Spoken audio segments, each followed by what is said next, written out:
All of this, it's unbelievable. I can't believe that those stories were real. It all really happened. Has the world gone mad? I think you and I both feel the same way about the profound tragedy of Melusa's loss. And the sheer depravity of Marcel's actions. I thought Mr. Marcel would always stand by the Spina. Everything he had, the Spina gave to him. It's unconscionable to have received all that, and yet still plot to kidnap and dissolve you for his insane research. The good news is that the Confrérie of Cabrières is no more. Gone with them too is the entire synth manufacturing and distribution network. We finally closed the curtain on that long struggle. Are you sure? But if Marcel wanted to rebel against us, he probably sent word in secret to Romeu. Romeu? Huh. Not a name I've heard before either. Florent should remember him. You see, there was once a major internal dispute regarding funding the construction of the Aquabus lines. Romeu was the leader of the faction that thought such a vast sum of mora would be better spent improving the town of Poisson.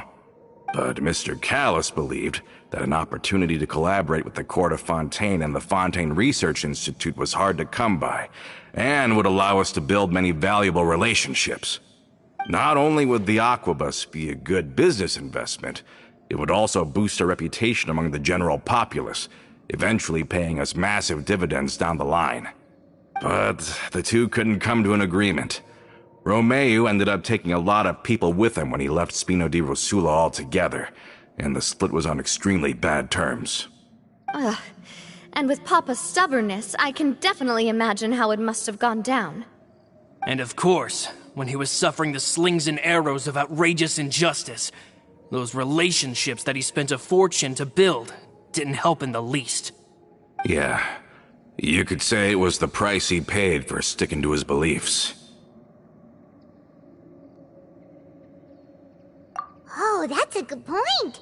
If Callis was really as stubborn as you say, then wouldn't he have argued with the rank and file all the time? Oh yeah. It eventually became a thing that just happened on every day that ended with Y. But Navia, boss, you might not know this, but he wasn't always like that. He used to be a lot better with taking counsel. With him listening to our advice, and Ms. Clementine also frequently on our side, it was pretty smooth sailing for a good many years. But on the matter of the Aquabus, even Ms. Clementine completely stood by Mr. Callis' side. Huh. I never knew. But from my perspective, Romeu's position had a lot going for it. Couldn't they have sat down and talked it out? I think the Aquabus was just the straw that broke the camel's back. On that topic, they eventually came to a rather radical conclusion.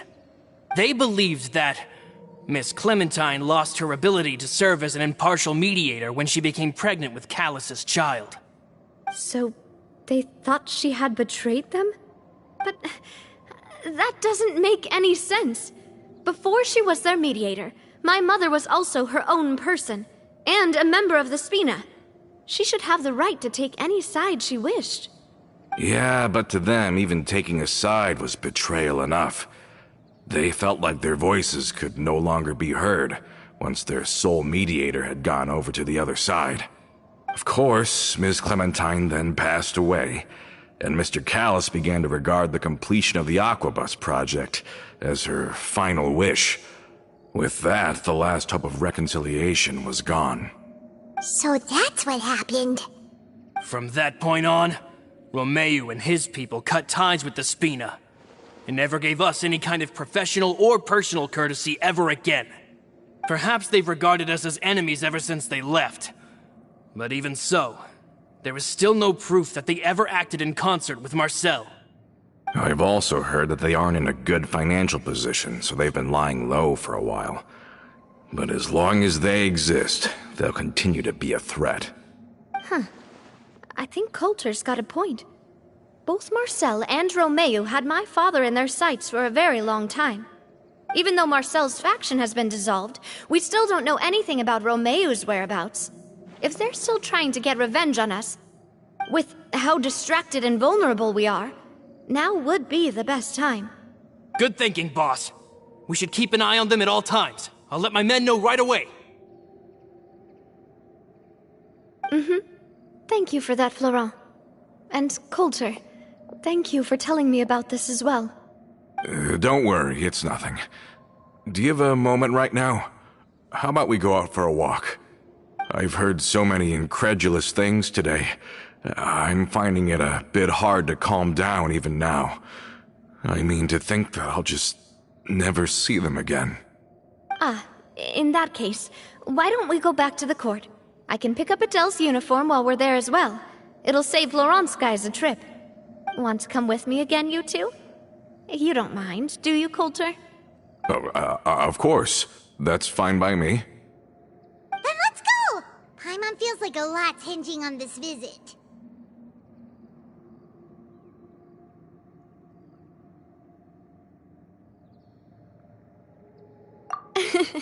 We really are the best of partners.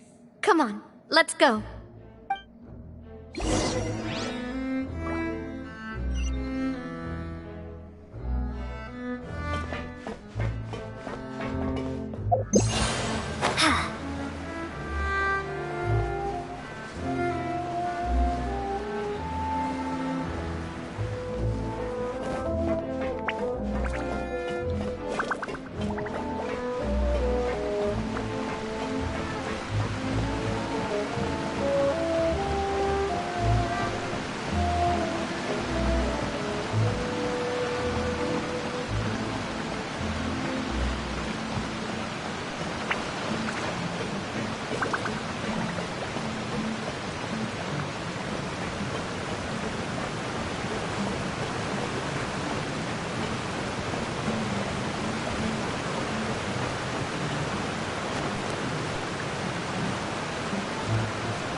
Are we not taking the boat this time?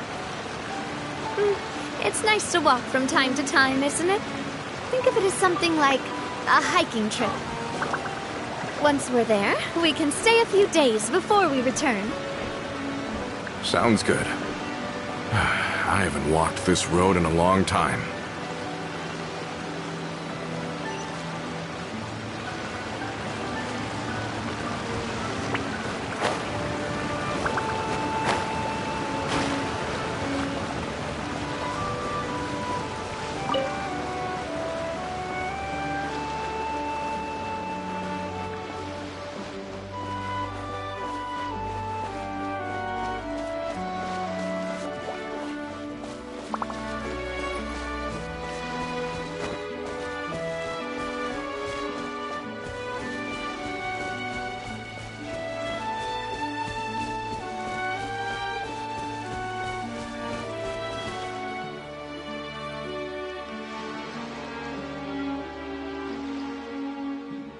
we've walked far enough for now.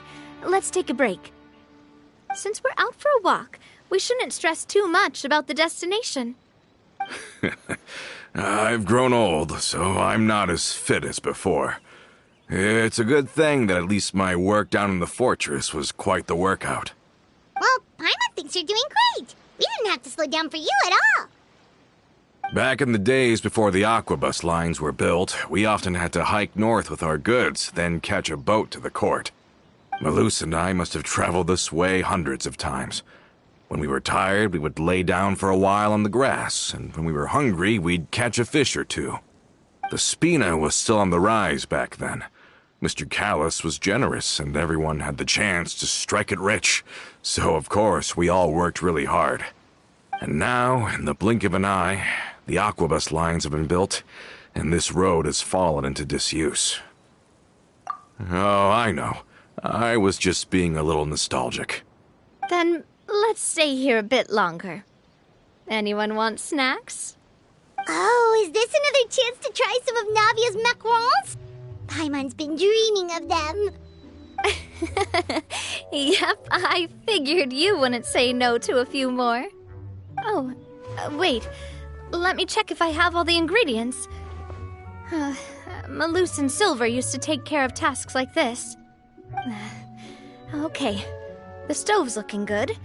And as for the ingredients, seems like we're all out of flour and sugar, the two most important ingredients of all. Oh, would you? Oh, but it would be too much to ask you to go on a trip just for those. We should contribute to making the macaron too. Don't worry, we cook out in the wild all the time, so she should have some stuff on hand. Oh, that's great. Then I'll leave the ingredient gathering to you. As long as we have some sweet flours and wheat, I can start the baking. Then I'll go look for some boxes nearby for a makeshift table and chairs. Great. Then I'll prep the stove. Let's get to work, everyone.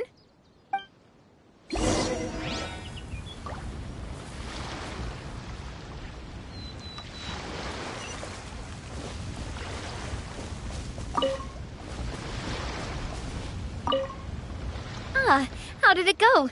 Did you find the ingredients?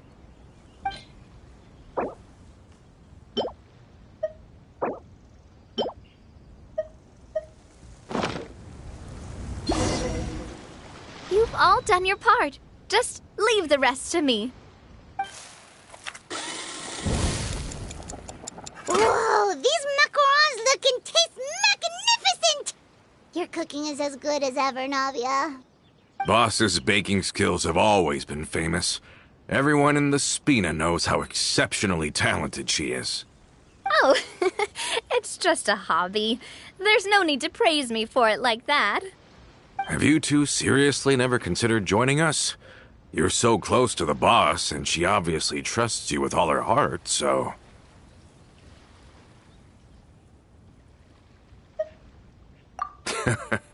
Was it that obvious? I just thought you would be a great fit, that's all. You just happened to walk in on our little reunion. It's actually been quite a while since we last spent time together. Adventurers never stay in one place for long. The name of Spina di Rosula would just tie them down. Besides, after everything we've been through together, I'm sure our hearts would remain intertwined even if we found ourselves on opposite sides of the world. Even if Paimon was far beyond the horizon, she'd still remember the delicious taste of Navia's macaron. I understand now. Then I am very lucky indeed to have been graced with the chance to meet the two of you. I will endeavor to make the most of this short yet fortuitous encounter, and enjoy every moment we spend together. We've got no wine with us, but let's still toast with water, in celebration of this moment.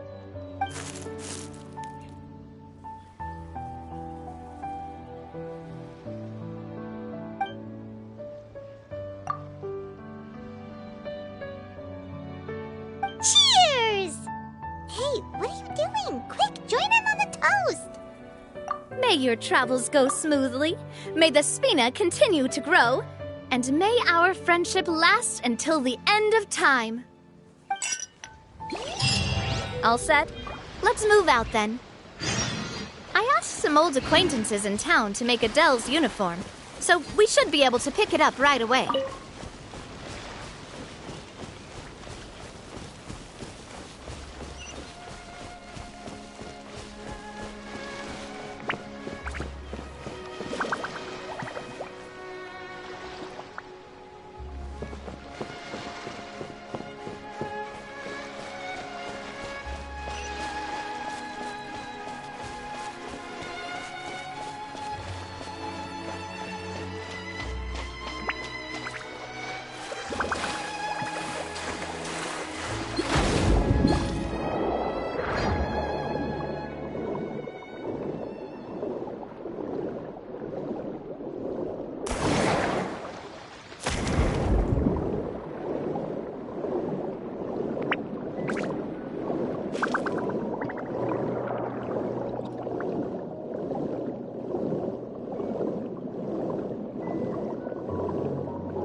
there, Ludovine. How's business lately? The Demoiselle of Spina de Rosula. I must say, your generous patronage is the one thing keeping me from going bankrupt. Nonsense. We all know what a talented businesswoman you are. No, and don't forget, she's the boss now. My mistake, my mistake. I just got so used to calling her Demoiselle. Are you here for the uniform? Yep. I forgot to drop by earlier when I was running errands around here. I didn't expect Demoiselle to come and pick it up in person. It's just a uniform after all. Any of your folks could have come instead. Navia's always liked to take even small things seriously.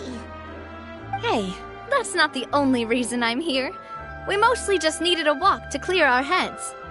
There are few things more uplifting than taking the first step on a new journey. Boss has got a point.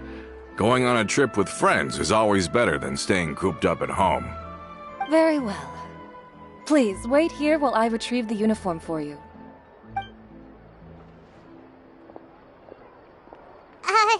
Can someone remind Paimon again why Adele wants to join the Spina? She hasn't given me any concrete reasons.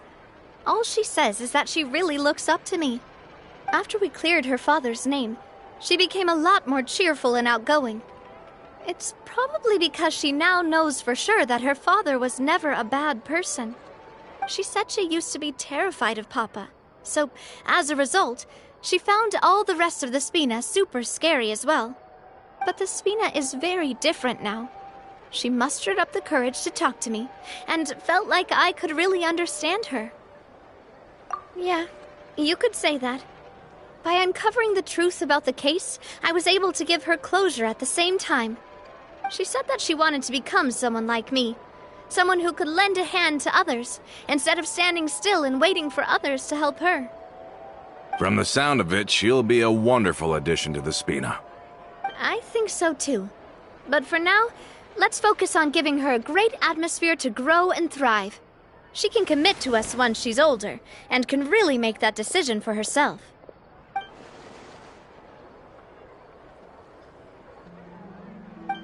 Is something up, Traveler?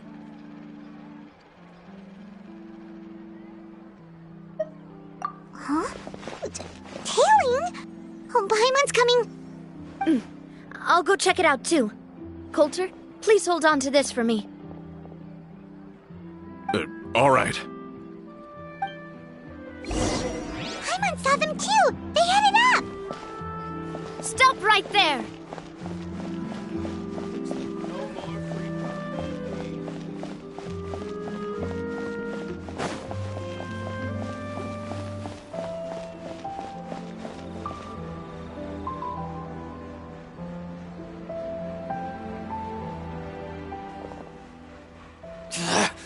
We knew you were going to be difficult! Seems like if we want them to talk, we're gonna need to teach them a lesson first. Brothers, there's no need to skulk in the dark anymore. Let's take them out! Hiya! Coming at ya! Ooh!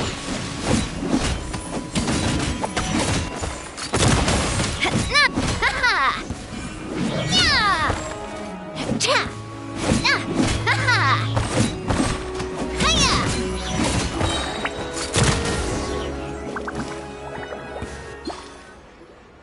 Now, talk. Who are you? And why were you tailing us? Don't think we'll let you off easy if you keep silent.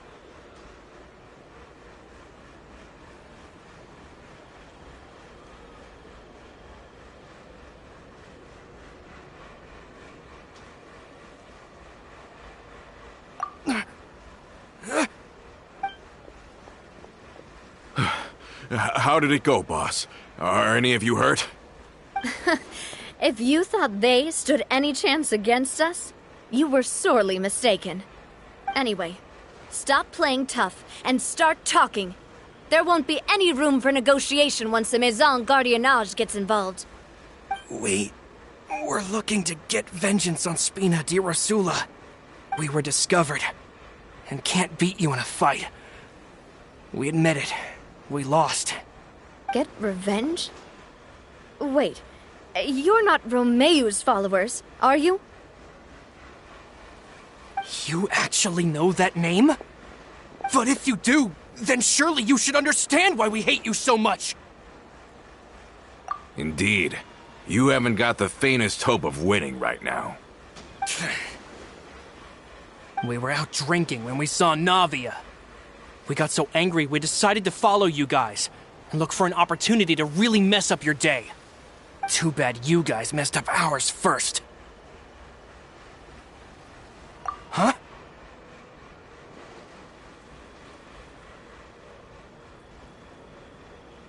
You're pretty sharp, but so what? We didn't do anything. And now it should be pretty obvious that we can't do anything to you anyway. Seeing you like that just really ticked us off.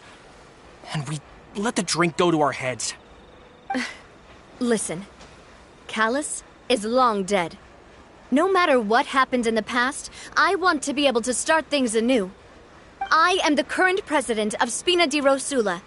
If your boss wants to talk with me, I'd be happy to meet with him. I won't press charges for your attack. That should also help demonstrate my sincerity. I understand. Thank you. I'll let our boss know. But if you so much as think about pulling something like this again, I won't be so lenient next time. Understood? All right. We get it. Come on, let's go. Are you sure it's okay to just let them go like that, Navia? I don't want to inherit my father's grudges, too. Moreover, when it comes to the Aquabus, I don't think what my father did was entirely correct either. If the other side is willing to talk, I'm happy to open the door for a reconciliation. Opportunities for new beginnings are all around us. I support Boss's decision as well. The concept of an eye for an eye is a primitive practice that has no place in today's Spina di Rosula. Yes. Plus, we already know that they're strapped for cash. If their financial situation is that dire, they don't have what it takes to challenge us. So this may be the best time to talk. I still think we should keep an eye out for Romeu's folks, though. If he decides to ignore the warning I gave his men, then we could still have a fight on our hands. Yeah, those guys definitely didn't look like big fans of yours. I'd rather things not go that far, since, though we haven't talked to each other for years, once upon a time we were all a part of the Spina di Rosula family. Yep, that's how I feel as well. Anyway, now that we've sent them packing, we don't have to worry about those guys anymore. It's getting late already, so why don't we stay the night in the Fleuve Cendre? We can head back to Poisson tomorrow. I'll also ask someone to write Florent a letter and inform him of everything that happened here today, so he can increase security around Poisson and be on guard against any suspicious individuals. Do we have to stay in the Fleuve Cendre again? Even the pillows there smell like seaweed. Sorry, that's just what happens when you live near water and don't get much sunlight. Poisson's pretty much the same though, so I've long since gotten used to it. We can still go out in the evening for some grilled fish and drinks, though. Bet you there'll be people singing sea shanties too. How does that sound? Huh. That does sound pretty cool. Okay, Paimon's on board now. Let's go. Paimon wants to sing too.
here really does feel like this place is starting to grow on Paimon.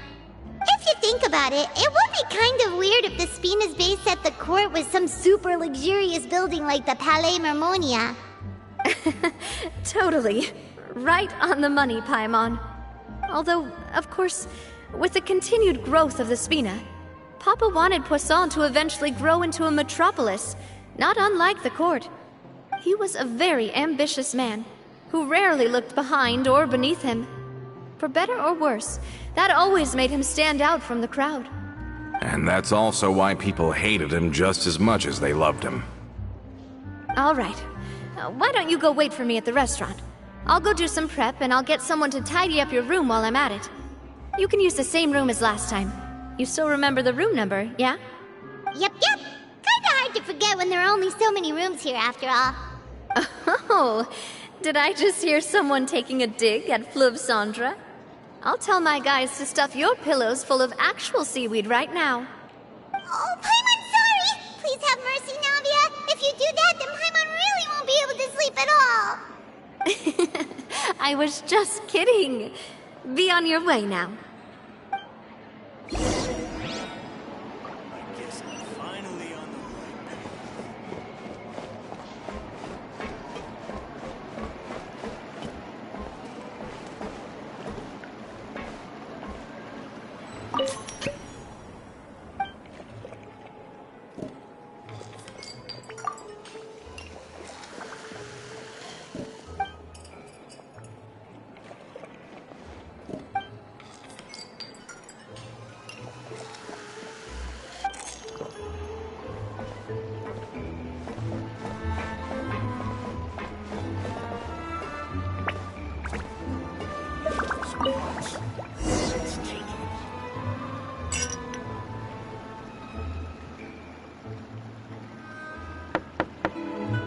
Hello?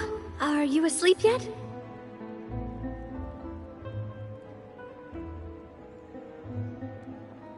Oh, no, not at all. I just figured that since we don't get to enjoy nights like these very often, we should try to enjoy it to the fullest. Wanna go fishing? I've got some rods and lures ready. Oh, so that's the prep you were talking about. Sure, we'll come. Hopefully I didn't wake you or anything. Don't worry. You don't have to do any actual fishing if you're too tired. Just think of it as keeping me company.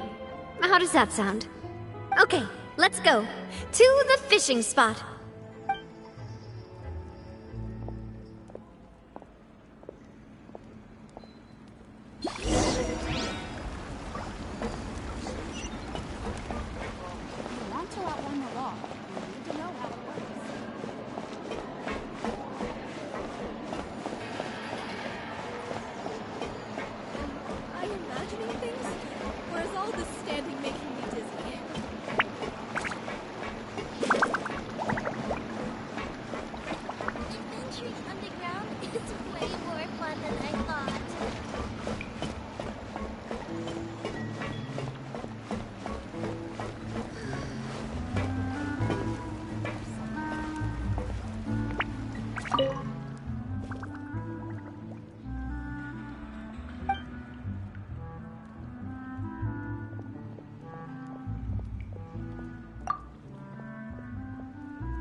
certainly correct, my dear Luca.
when you're using a fully automatic rod.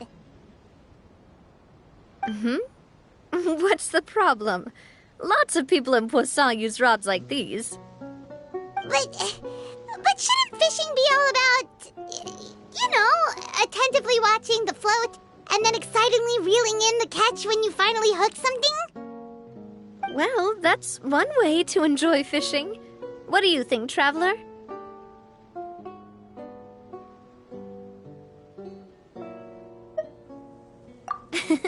That's how I feel as well. To me, I'm happy as long as I catch some fish. Honestly, Paimon's mainly shocked at how much energy you still have at this hour. Usually by this time of night, it's a struggle for Paimon to even keep her eyes open. Huh. It might just be something that runs in my family. That's a thing? I'm sure you'd get even sleepier if I delved more deeply into it.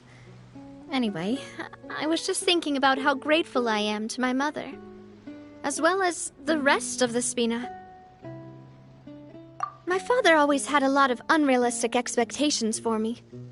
But the more that he tried to get me to become like him, the less I wanted to listen to what he had to say. My mother never had those kinds of expectations, though. I've heard that she had only one wish for me, which was that I would have a happy and secure childhood. All the members of the Spina greatly respected her wish, so no matter what I did as a child, they were happy to humor me. Can you imagine? Whenever my father wanted to scold me for something I'd done, everyone would form up into 2 rows and just stand silently and listen to him rant. Malouse and Silver were always there too. No matter what Papa yelled, nobody else would say a word. Eventually, Papa must have recognized scolding me over trivial matters was pointless, because he eventually stopped getting on my case so often. Paimon would have never guessed. Yeah. Looking back on it now as an adult, I can hardly believe how patient and kind everyone was. When I was young, I often thought that I could do whatever I wanted, because there'd always be someone there to clean up after me. But once, I saw Malouse come back wounded. He wouldn't tell me how he'd been injured, but I could tell it had something to do with me. I learned then that there's always a cost to making a mistake. The more you care about those around you, the more you should care about doing the right thing to the best of your abilities. Because if you do falter, there'll inevitably come a time when you'll have to face the consequences. And when that time comes, those most precious to you really will throw themselves in front of you and pay the price for your mistakes.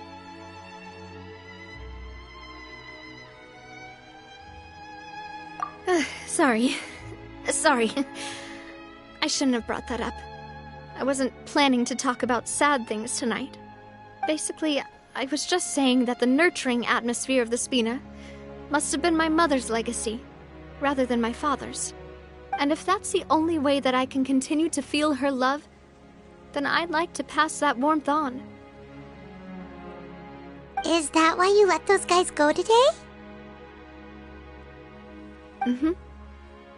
Although, maybe there's a part of not wanting to repeat the mistakes of the past. I want to be reasonable, at least. Hey, look! I think you've got something on the line! But why isn't the rod automatically reeling it in? Oh, there must be something wrong with how I installed the mechanism. It was my first time putting one of those rods together. We can't let it get away. Come on, you two. Let's catch it. You want Paimon to help too?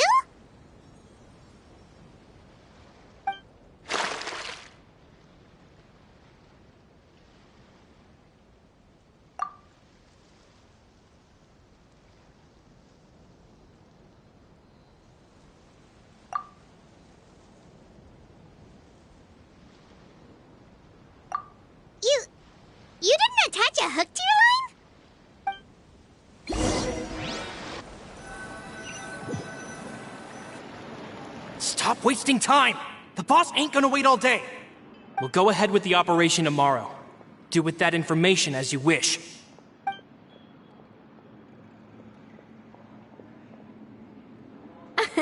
Well, your rod was missing a part too, so I guess that makes it fair.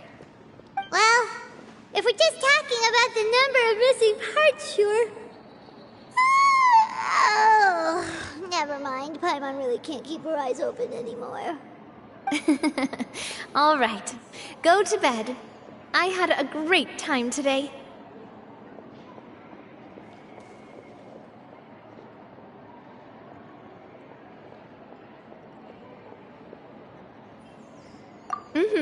See you tomorrow.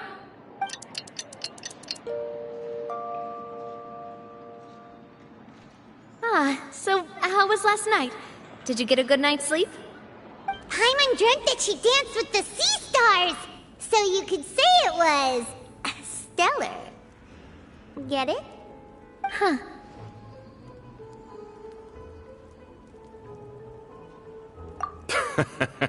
I didn't know you had such a great sense of humor. See? This guy gets it! Anyway, let's head out. I'll arrange for a boat to take us back to Poisson. I'm sure Adele will be happy to see you two again. Paimon hopes she'll really appreciate your gift. I hope so too.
Can I go catch up on my sleep?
Anything you need delivered?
Time to begin work?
Illusion shattered! Access denied.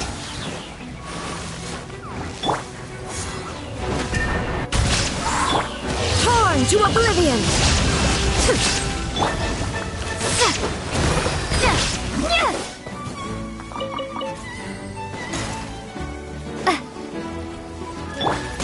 Next on me, blaze over.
Adele, we're back! We brought you a gift from the court, too. Whoa! Thank you so much, boss! Don't call her boss, okay, Adele? Just Miss Navia would be fine. Oh, it's all right. I don't mind. Besides the gift, I've also got another surprise. Guess who's here? It's been a while! Oh, it's you two. It has been a while indeed. Thank you so much for your help on Jacques' case. I've heard that you also helped save all of Fontaine. You're truly just like the great heroes of legend. You're really amazing! And if Miss Navia's your friend, then she must be super amazing too! What's in this thing? Can I look? Of course. Go ahead.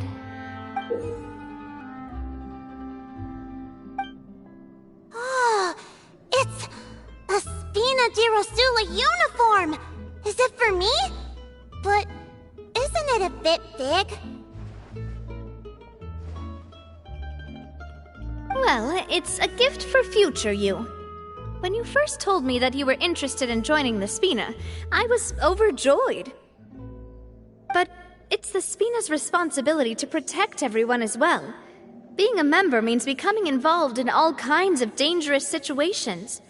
And since you're still young, I don't want your mom to have to worry about your safety. So I turned you down then by telling you that you'll have to wait until you're older. But this uniform is a promise that you can join us once you're old enough to wear it. Oh, so that's it! Well, thank you so much, Miss Navia. I'll work hard and grow up as fast as I can. But you can't really grow up faster by working hard. You've got to be patient. Everyone, I'm really grateful that you remembered my daughter's wish and took it seriously. Thanks to the protection of the Spina, even though her father's no longer with us, we've still felt plenty of warmth and security. Oh, it's the least we could do. As long as you live in Poisson, even if you're not an official member, you're still part of the family. Boss! Huh? Is something up, Florent? I've got something urgent to report. Romeu and his folks have gathered outside Poisson and even shipped in a huge pile of explosives! What? Explosives? What do they want? It seems like they've been planning this for some time. We started investigating as soon as we received your letter yesterday. But Romeu and his folks must have gotten wind as well, because they abandoned their former posts before we could even check on them. We investigated their tracks and found out that they're after Poisson. Could they have smartened up since we caught them red-handed at the court? Seems like they've got no interest in sitting down and talking at all. We should have gone straight to the Maison Gardiennage. Sorry, I underestimated the situation. Well, too late now, I suppose. Florent, where are they keeping their explosives? On the hill to the east of Poisson, near the Clementine line. They want to blow up the Clementine line? Certainly sounds like it. Romeo and his followers hate the Spina, and everything to do with Callus. And the Aquabus was the source of their contention. If they manage to blow up the Aquabus line, all that rubble will come crashing down the hill and straight into Poisson. Are they insane? There's tons of innocent people in Poisson! Yeah. If they've been planning this for ages, they're definitely not going to let this opportunity slip by. We have to issue an evacuation order to the townspeople, and get them as far away from the entrance as possible. That should save them from the worst of it. Let's get everyone onto our ship. That should be the safest place. My dear partner, can I leave the Clementine line to you? If the explosives do go off, not only would the people of Poisson be in danger, any aquabuses using the line would plummet to the ground. Let's stop their insanity first, then settle the score with them. Leave it to us, Navia. Please stay safe, too.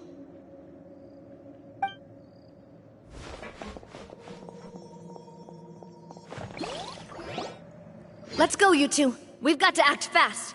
Miss Coralie, please take Adele to the ship.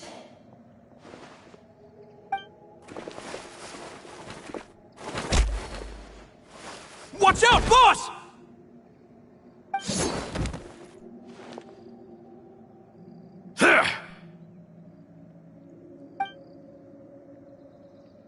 What do you think you're doing, Coulter? I thought all the annoying little hindrances had left, but I still couldn't get rid of you. You mean this was all a trick? So that you'd be left alone with me?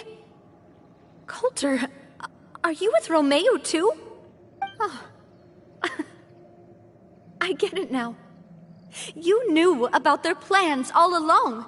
You only told us they were doing badly so that we'd drop our guard. Not quite.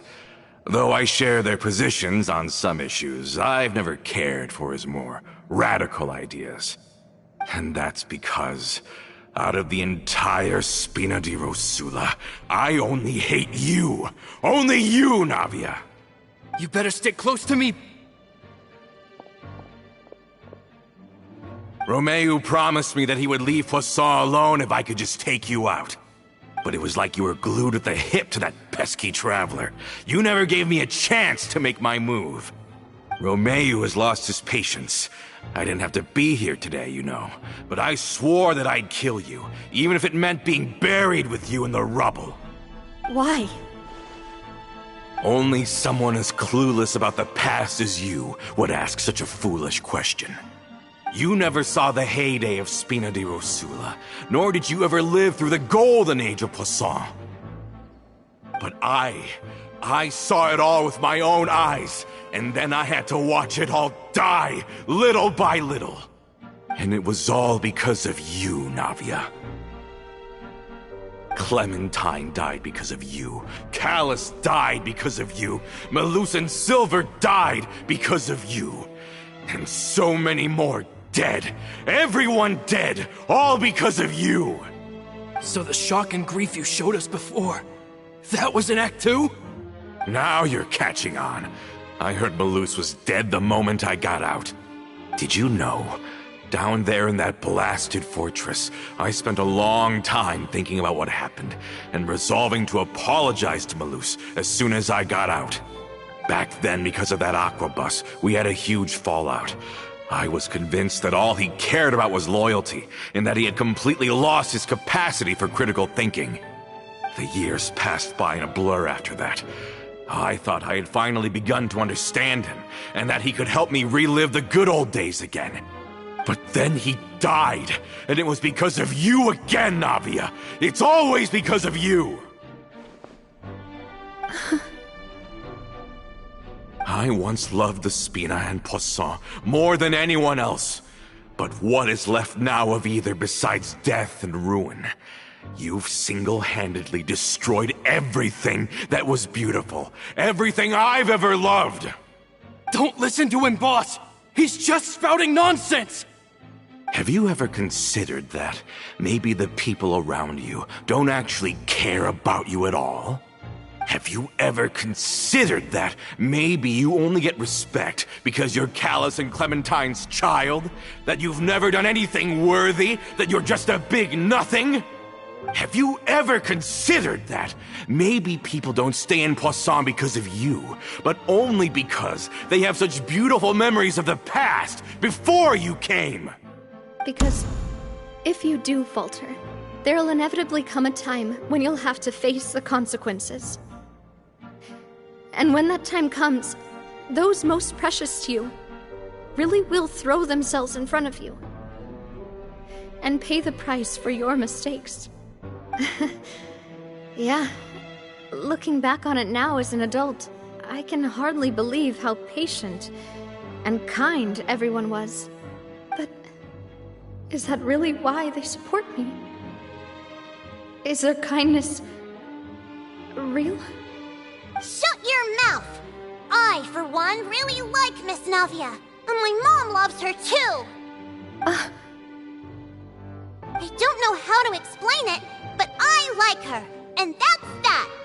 I'm sure Mr. Malus would be extremely disappointed in you right now! You've somehow managed to pin the blame for every mistake and tragedy in our history on the boss herself! Get out of the way, Florent! I don't want to hurt you. You're gonna have to! Boss, there's no time for this! Stop hesitating and get out of here before you get buried! Maybe you think you're being the realist by painting the history of the Spina and Poisson like this. But the love that I felt from everyone was just as real. I felt it. They've helped me get to where I am. And even now, I will continue to believe in that love. So let me show you just how much I love the Spina di Rosula!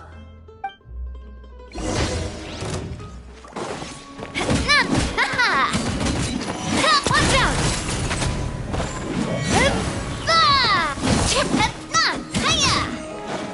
Feeling lucky?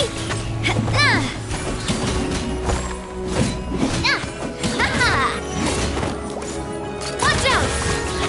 Attack! That's the way.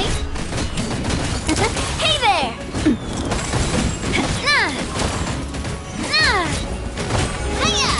Feeling lucky?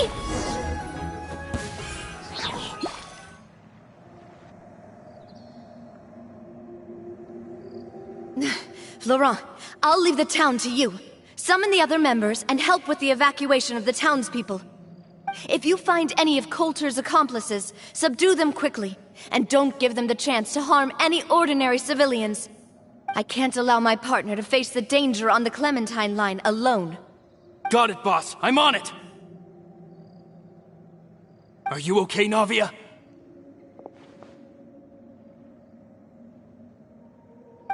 I don't know, but I have to go.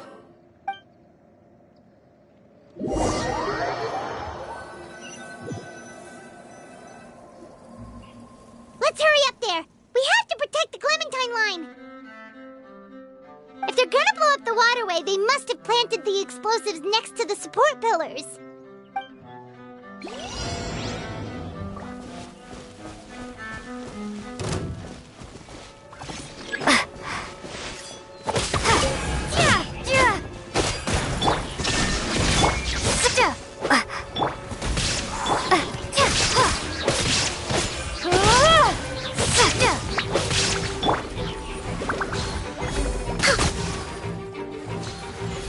We're way behind schedule.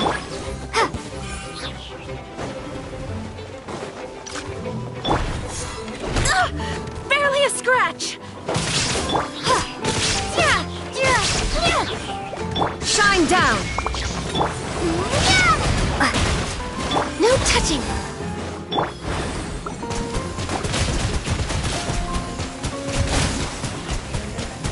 We certainly brought a lot of muscle. They're really slowing us down. But if we're meeting resistance, we must be heading in the right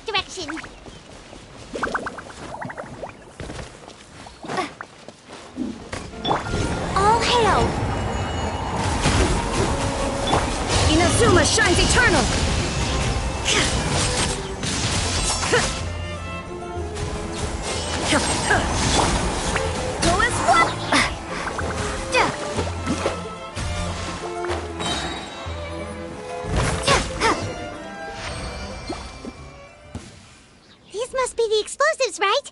And this is the control mechanism. How can we disable it?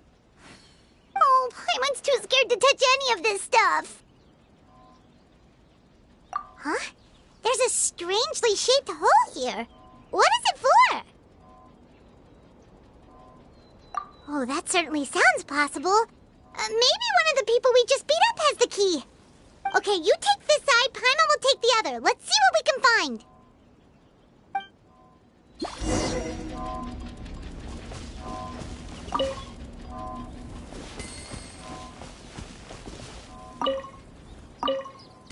Let me turn this guy over. Oh, he's super heavy. He could probably eat a whole Paimon just for breakfast.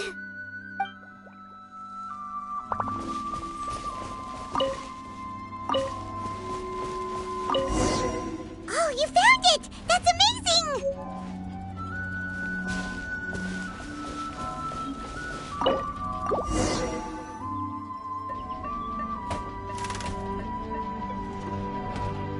That should do it, right? Whew. Navi and Florent should be able to relax now. Oh, you're right! They could have set explosives elsewhere, too! Let's go!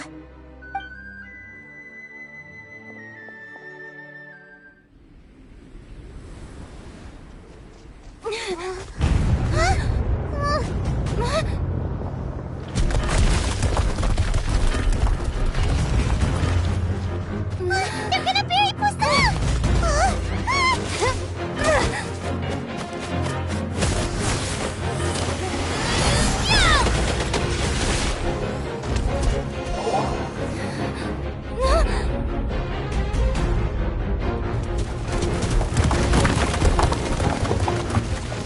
Great work, partner.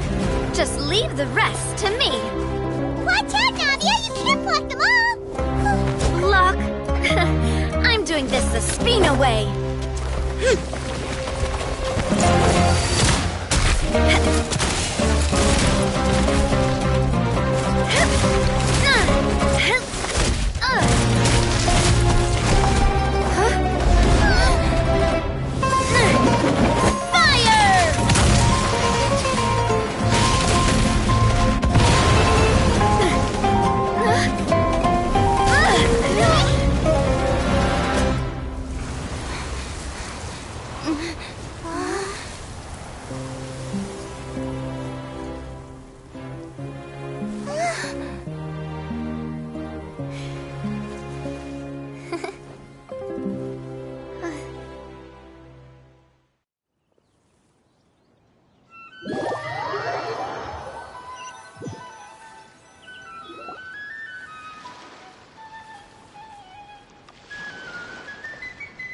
I heard from Thierry that even they're your enemies now.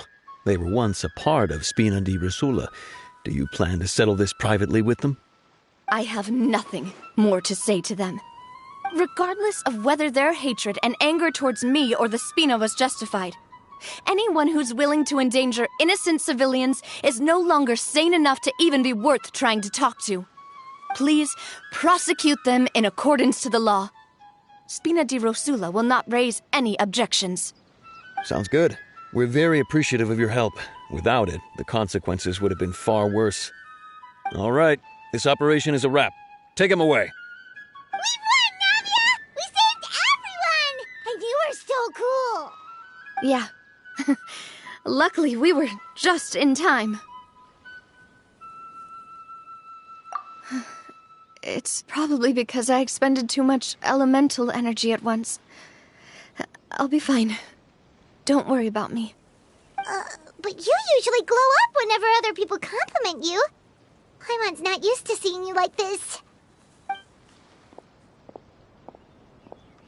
Boss, we managed to catch all the infiltrators in the town. The Maison Gardiennage is taking them away as well. Seems like Romeu really went all in on this mission. If he sent literally everyone he had, though, that also means we've caught them all, too. We won't have to worry about them from now on. Got it. That's good, at least. Coulter, I can understand how you feel. The things that we lost, they're forever beyond our grasp now. And that makes them appear even more precious. I am not callous, and I will also never become him. The Spina and the Poisson that you loved are both gone. But I will not change how I feel about our future. I still believe that this is a great opportunity to start anew. I will spend more of what the Spina earns on the betterment of Poisson. What's more, I'd also like to propose some changes to the Aquabus routes, so that one day, the people of Poisson will enjoy the boons it brings as well. I know what you're trying to say. Mr. Callus would never have said anything like that. There are too many things in life that are just beyond our control. In that, we are the same. Henceforth, you are no longer a member of Spina di Rosula. But once you're discharged from the fortress again, you're welcome to pay another visit to Poisson. Thank you, Navia.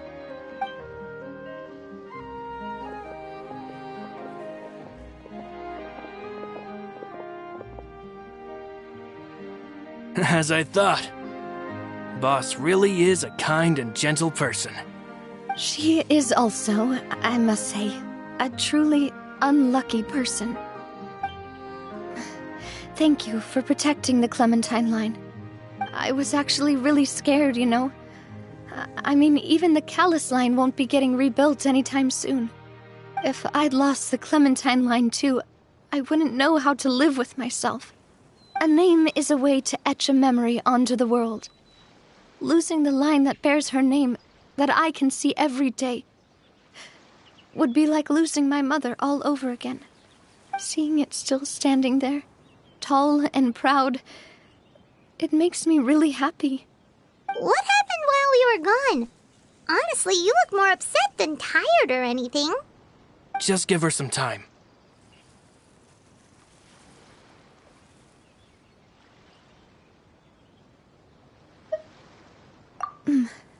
Thank you so much. Can you give me a hand? I really don't have much strength left. Traveler, I want to ask you something. And please, tell me the truth. Do you really see me as your partner? Of course. That's good then. Hearing that, it brings me more relief than I can say.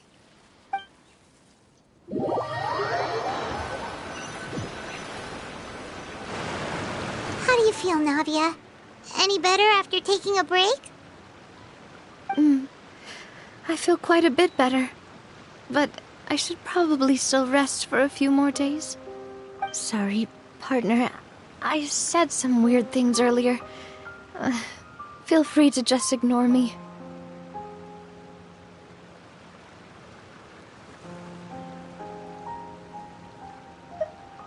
I used to think that I'd never doubt myself. But you could say I've discovered that I'm not as strong as I thought I was. Coulter mentioned my parents, as well as Malus and Silver. It's all thanks to them that I've made it this far in life. Do you think they ever regretted the choices they made? Has my existence made this world a better place? Don't think like that, Navia. You've already done more than enough. No matter what others think, we'll always support you to the end of the world.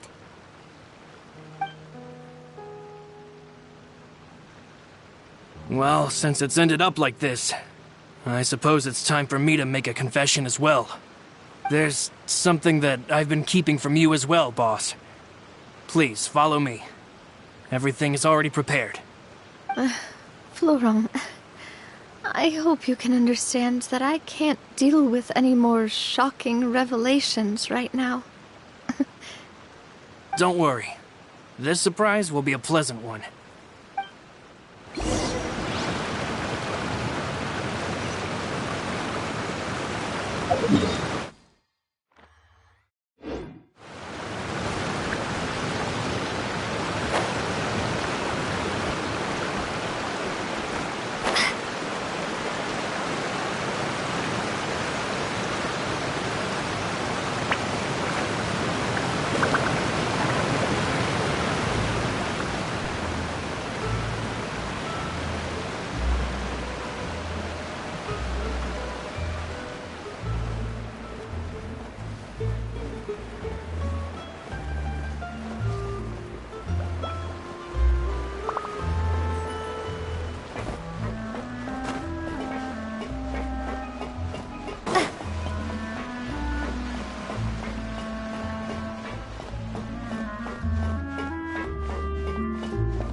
is everyone gathered here?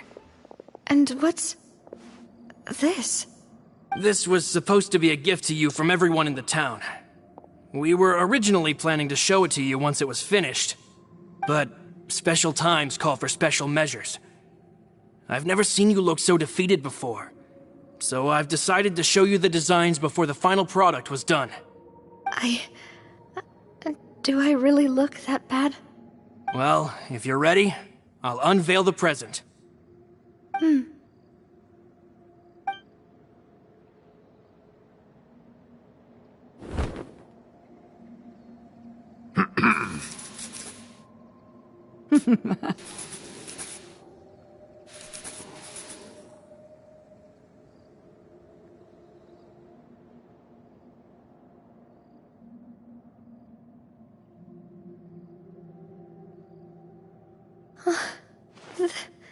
This is... Papa, Mother, and me. We designed the look for Miss Clementine based on old camera records, as well as personal recollections from members of the Spina. Wow! This is the statue you mentioned before? It is indeed. To be honest, we decided on the design a long time ago, and gave the sculptor permission to begin working. We only asked Boss to decide on a design so she wouldn't realize we had already started. How could we only have statues of Mr. Callus and Mrs. Clementine? Even though Boss is still young, we've all seen the work she's put in regarding the whole synth business and the rebuilding of Poisson. We wanted to commemorate her contributions with a statue as well. I don't know what Spina di Rosula was like in the past, but I know it's a great organization now. With Navia around, we're not worried about this place's future. We're gathered here today to tell our boss that we support you and believe in you wholeheartedly. I believe everyone is here for you, not the glory days. That's what we believe as well. Thank you so much, everyone. Then I'll be brave and just accept everyone's support for what it is. This really is quite the surprise. I never thought that I'd have the chance to stand next to my mother. Not even in my wildest dreams.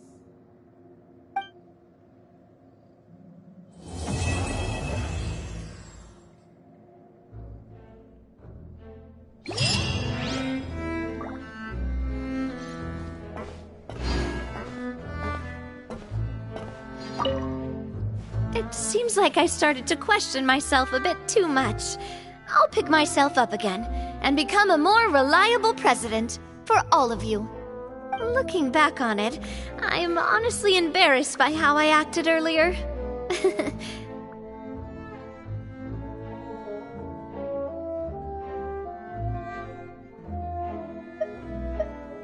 Oh, whoa. Why'd you have to remind me? Please don't say that again. It's super embarrassing for me. Oh, forget it now. Please forget that I ever said anything. Oh, wait. But it'd also be bad if you were to forget it. Okay, but please keep it a secret between us from now on. Please don't ever mention it again. It seems like I started to question myself a bit. Looking back on it, I'm honestly embarrassed. You know, I've thought about it before. Though my mother only wanted me to live a happy life, that's actually a tall order as well. In practice, it's just as hard to achieve my father's expectations for me. Even though my parents had very different personalities, they always had a lot of respect for each other. The Aquabus project was a monumental project that stood to benefit all of Fontaine. It would have been a little close-minded to assess or evaluate it only from the perspective of the clan. I think that's probably why she didn't step in to mediate or oppose the building of the lines. It seems like looking back on it, I'm honestly I'm sure everyone longs for that one thing in life that seems trivial to others, but they themselves can never obtain. To me, that would be a family portrait. I've always been super jealous of other people's family photos. I've never thought I'd receive a family portrait of my own. Especially not like this. It seems like I'm not such an unlucky person after all.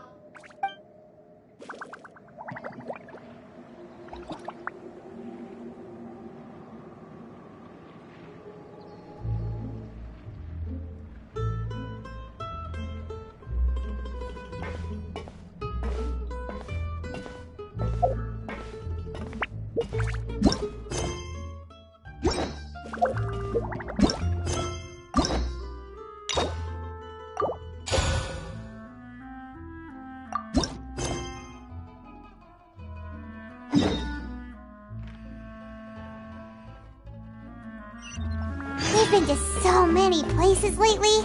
What do you say we take a day off from adventuring and just find somewhere nice to relax? Let Paimon think. Where are some nice places we could go? Oh, why don't we pay Cloud Retainer a visit at Mount Outsong? It's been a while since we last saw that illuminated bird. She's always the one popping up out of nowhere and scaring us half to death. So let's surprise her this time.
There is no escape!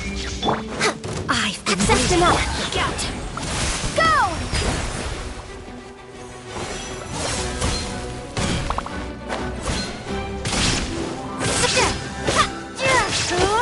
Wipe out! We're way behind schedule. Apologies.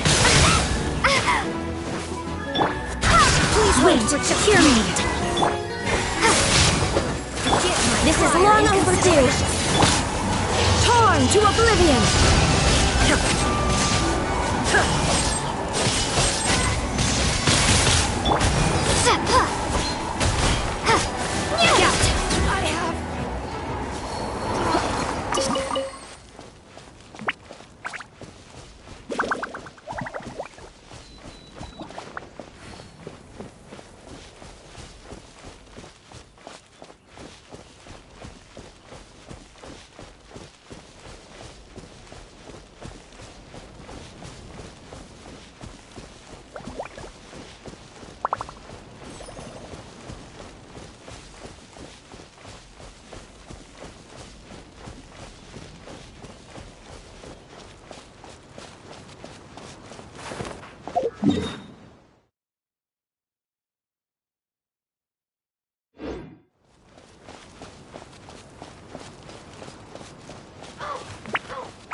Line down!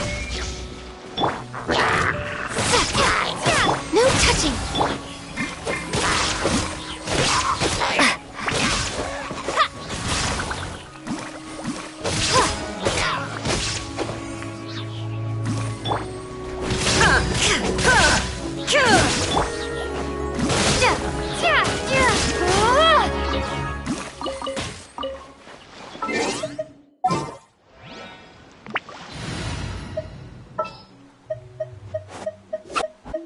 I'll take care of it.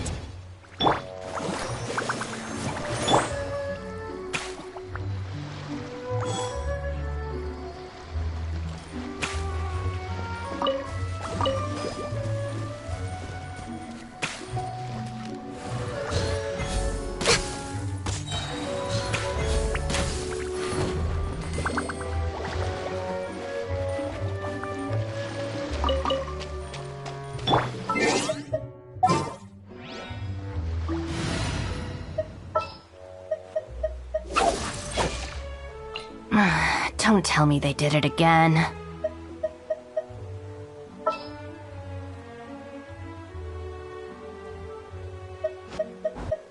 I'll ensure your safety. Let's go get ourselves some answers.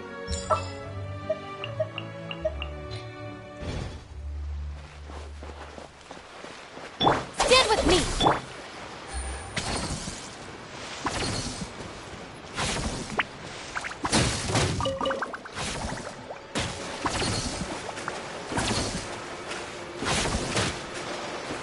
How about we explore the area ahead of us later?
Quietly now.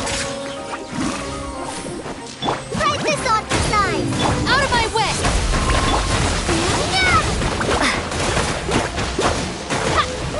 Here comes the catch.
Busted. Looking for a fight? Our bond is strong. Quietly now.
poisonous mushrooms inside.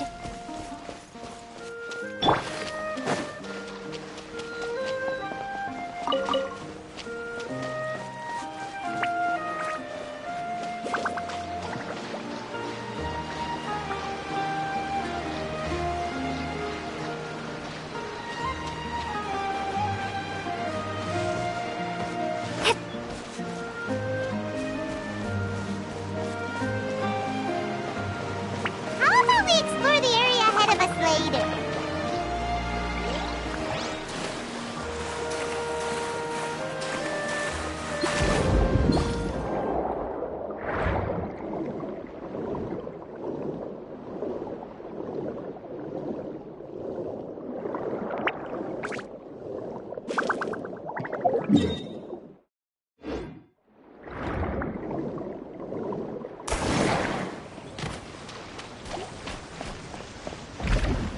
Stand with me! Lightning shout!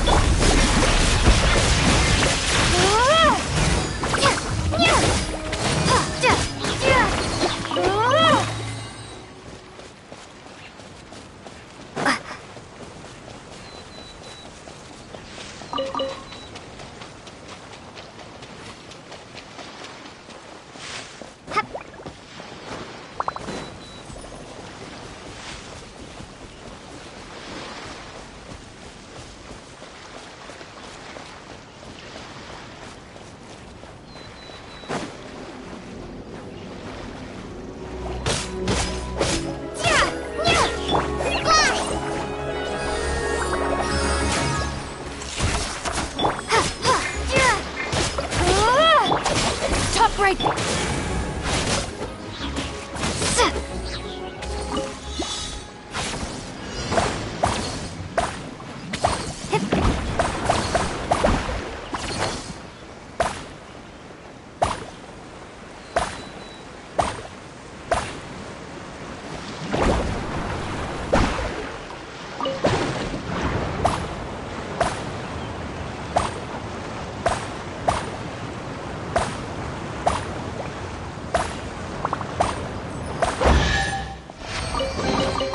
Is this an answer from this world?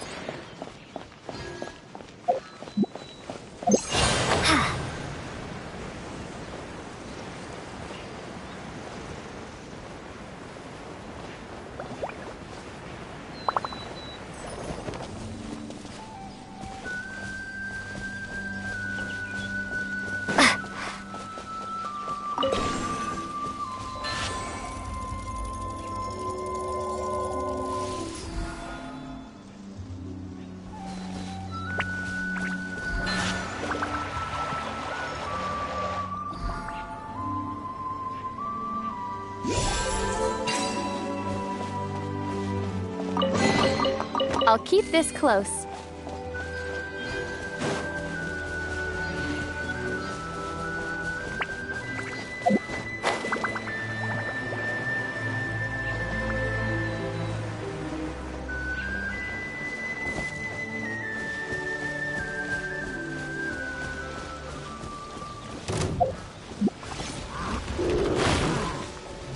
Stand with me! Things are about to get dicey. Wipe out!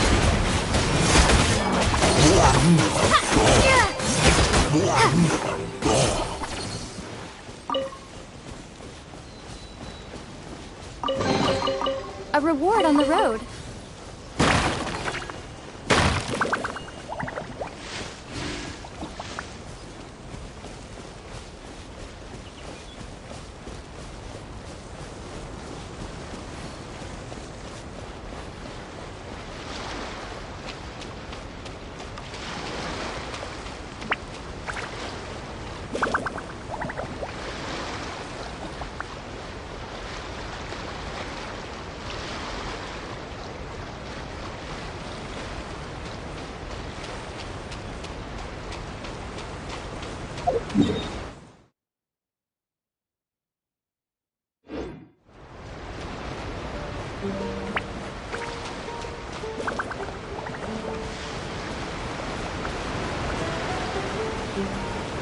How about we explore the area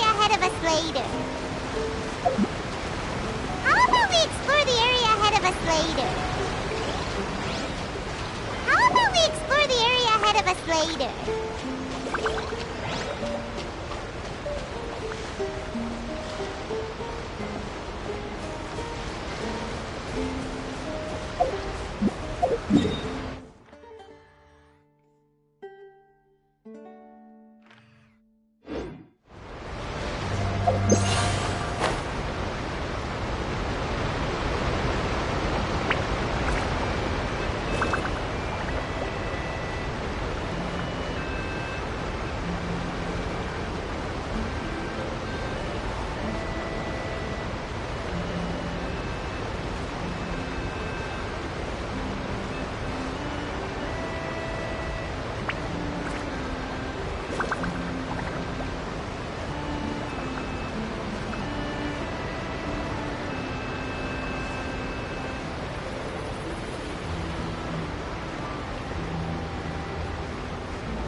An answer from this world?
An answer from this world?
Here comes the catch. Dissipate!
quietly now.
Remember the first time we came here? We even brought offerings and everything. And when we told her that Rex Lapis had been assassinated, she immediately threatened to Squash Liyue Harbor! Paimon thought she'd be impossible to get along with. But now that we've spent some more time together, she's really not like that at all. We probably don't need to bring any offerings now that we've gotten to know her pretty well, right? Still, Paimon's got some snacks around here somewhere, so if she really wants something, we can just use that. Huh? Traveler, did something catch your eye? Whoa, what a pretty lady! Is she also here to visit Cloud Retainer?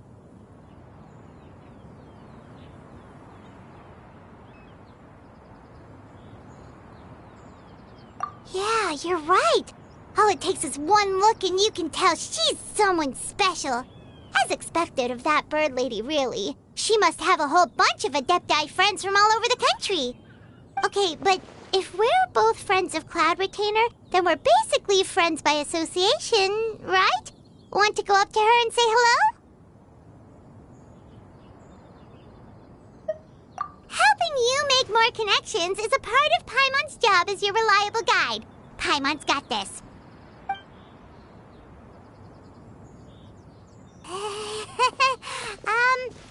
Hello?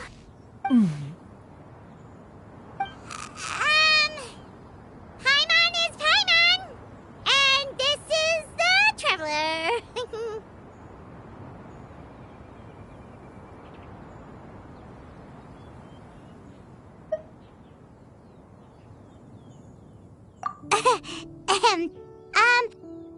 Paimon doesn't think we've met, but we're also friends of Cloud Retainer. May we have the pleasure of learning your name, Madam Adeptus? You two... What is this tomfoolery? Has a shift in form so clouded your eyes that you no longer recognize one anymore? Wait, you're... Huh? You're the illuminated bird? But you look... human! How did that happen? Oh, donning human form is scarcely any test of one's abilities. As for your confusion, one merely had no reason to indulge such inclinations before. So, you're indulging now because? Well, one has made plans to pay a visit to some disciples at Liyue Harbor. Taking on a human form for such a trip is simply a way to make matters less conspicuous. You? Worrying about keeping a low profile? You're the one who likes to pop up out of nowhere all over the place. In fact, Paimon can think of several examples. Like last year, when you suddenly appeared on the top of a roof without any warning. Or...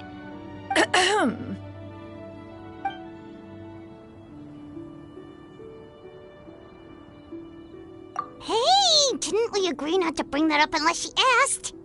Oh? So you have taken care to follow the proper rules of etiquette after all. Most commendable.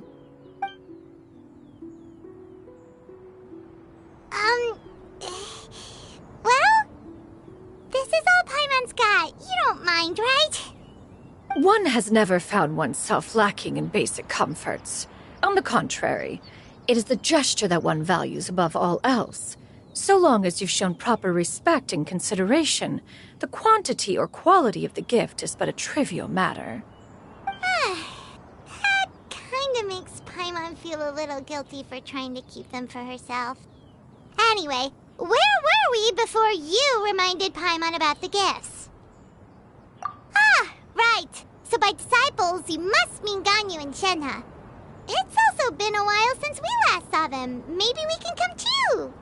One planned to extend the invitation even if you had not raised the matter yourself. Shenhe and Ganyu should be quite pleased to see you again. However, one would first inquire as to the reason behind your visit here. You have cause to seek one's company? Yeah, we just found ourselves missing you and wanted to see how you were doing. We were hoping you'd tell us one of your stories. Who knew we'd run into your human form while we were at it? Is that so? If there are no urgent matters at hand, then let us make haste for Liyue Harbor. Ganyu is likely still working at Yuehai Pavilion, so that shall be our first stop. Sounds great! Then let's all go to Liyue Harbor!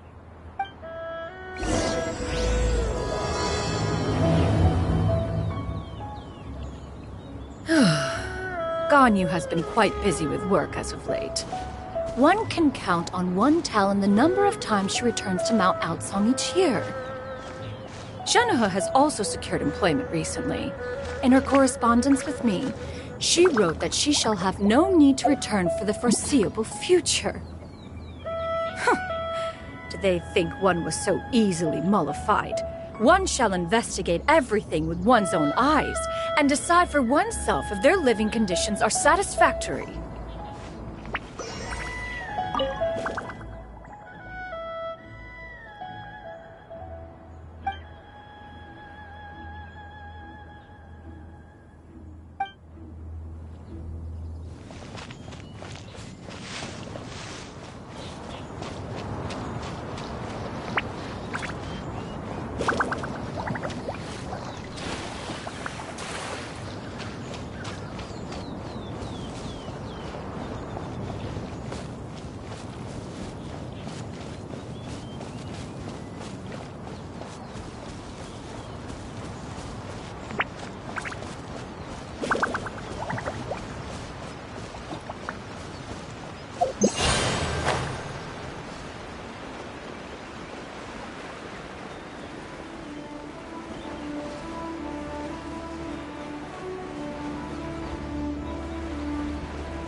Busted.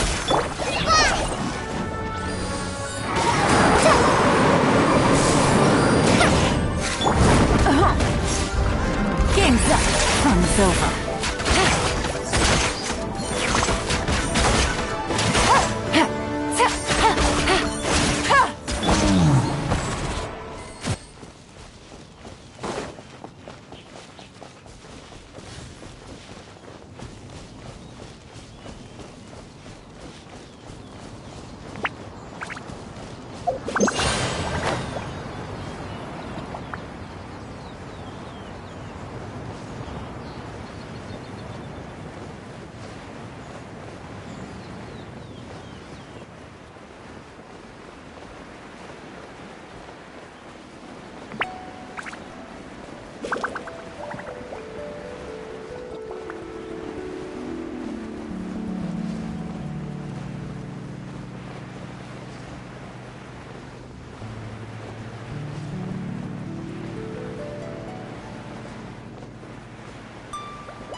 Take it easy. Gotcha. Dissipate.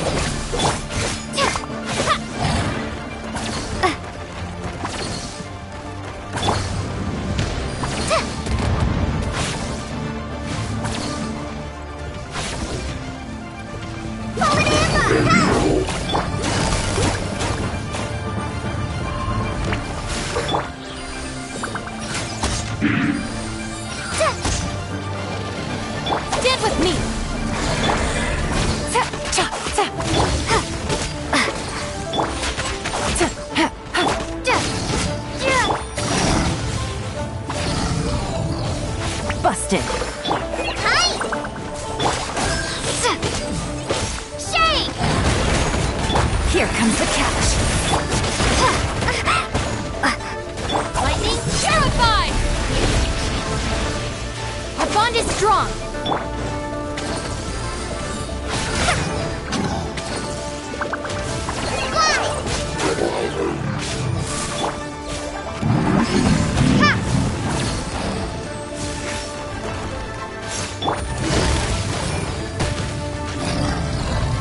Gotcha.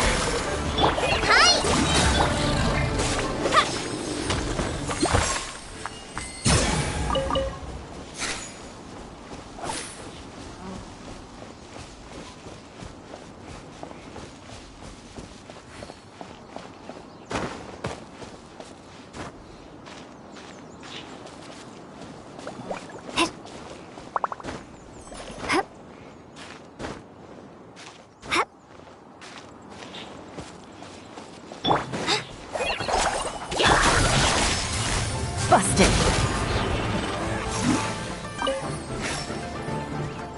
Just like we rehearsed! Ha! Starball! Game's up. Fun's over. Stand with me! Strong!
Quietly now.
Busted!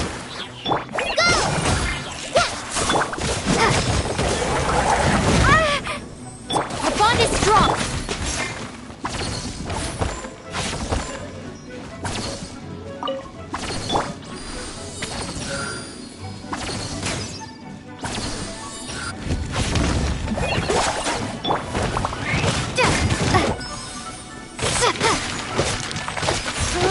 Quietly now.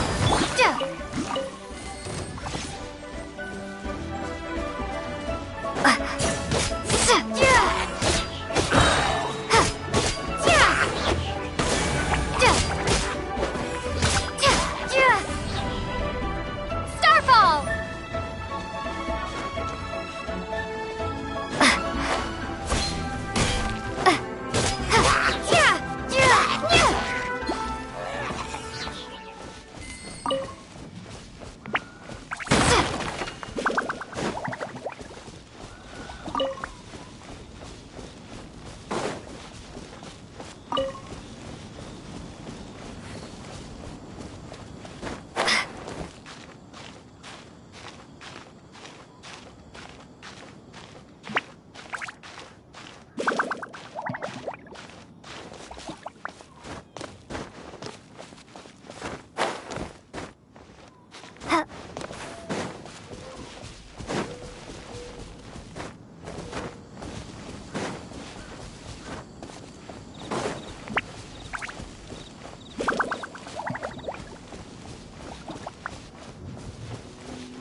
At Way High Pavilion. Hey, do you think Ganyu will be shocked to see Cloud Retainer like this? Guess we have no idea if Shenhe and Ganyu have ever seen her in this form before. Wait, where did she go?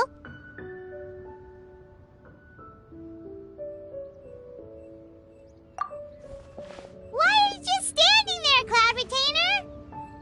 Quietly now. One shall stay here. You two can go and meet with her. But why? Isn't it better if we all go together? If one were to proudly proclaim one's presence, Ganyu would surely profess herself otherwise unoccupied and drop everything to attend to one's visit. One fears that would only result in her staying up all night to make up for lost time. One does not wish to trouble her. Conversing vicariously via you two shall suffice. Do remember to inquire as to her recent well-being. Again, do not mention one's presence here. Fair enough. Makes sense. All right, then, we'll just pass on your regards and... Cloud Retainer? Oh, busted. Is that lady someone you know, Ms. Ganyu? She is indeed. I'm sorry, Huixin, but could we delay the upcoming meeting for a little bit? I believe my schedule today is quite full. Although, perhaps I could move some work to later in the evening. Oh, not to worry, Miss Ganyu. I'll make the necessary arrangements right away. Thank you, Huixin.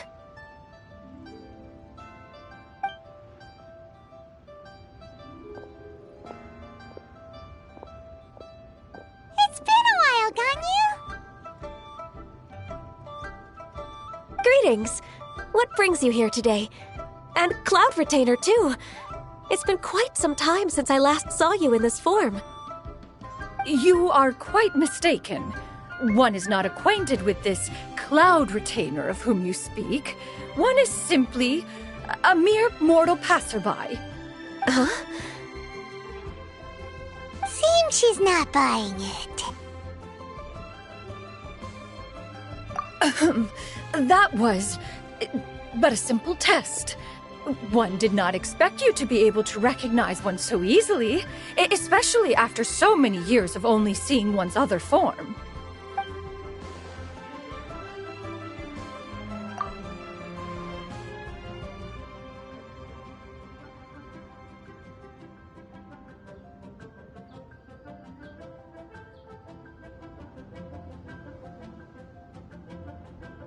But recognizing you is, my responsibility as your disciple.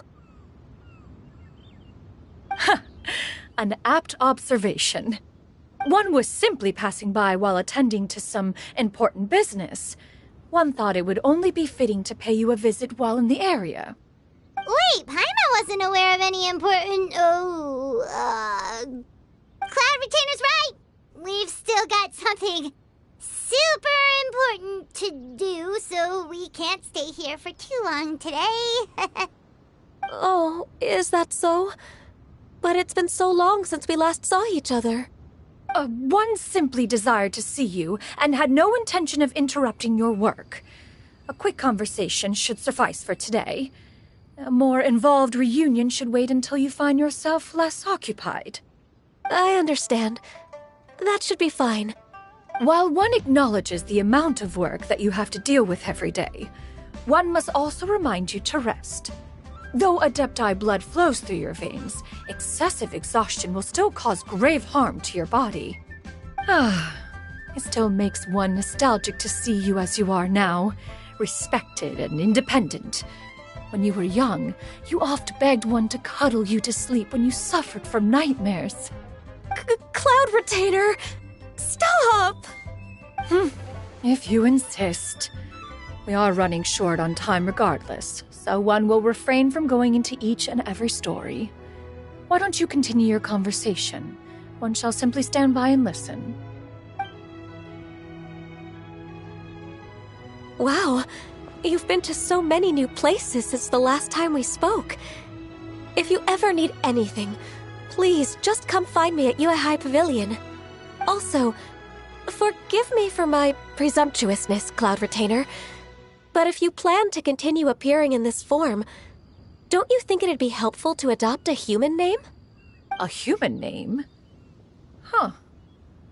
You raise a valid point. Considering the sheer extent of one's renown, Cloud Retainer is surely too recognizable as a name. You really think so? Not that you're not famous or anything, but that famous? You presume to know the extent of one's illustrious achievements. One would hardly think such a thing to be possible. Nevertheless, Ganyu's advice cannot be ignored. From this point on, when in public occasions, be sure to refer to one as Shenyun. Shenyun? I assume that's a reference to the full record of Pristine Pavilion. An Adeptus of years past would rise with the clouds and rest with the moon. They were enlightened and wise, free and unfettered. The writer referenced Master's name to describe her carefree and spontaneous nature. Oh, that sounds super cool! Paimon feels like only the most powerful of Adepti could rise with the clouds and rest with the moon. Actually, those lines were originally written to describe Cloud Retainer herself. Huh? Wait, so you're really that powerful? And what of it? Did you truly take one to be nothing more than a bird of bigger than average size? Not exactly.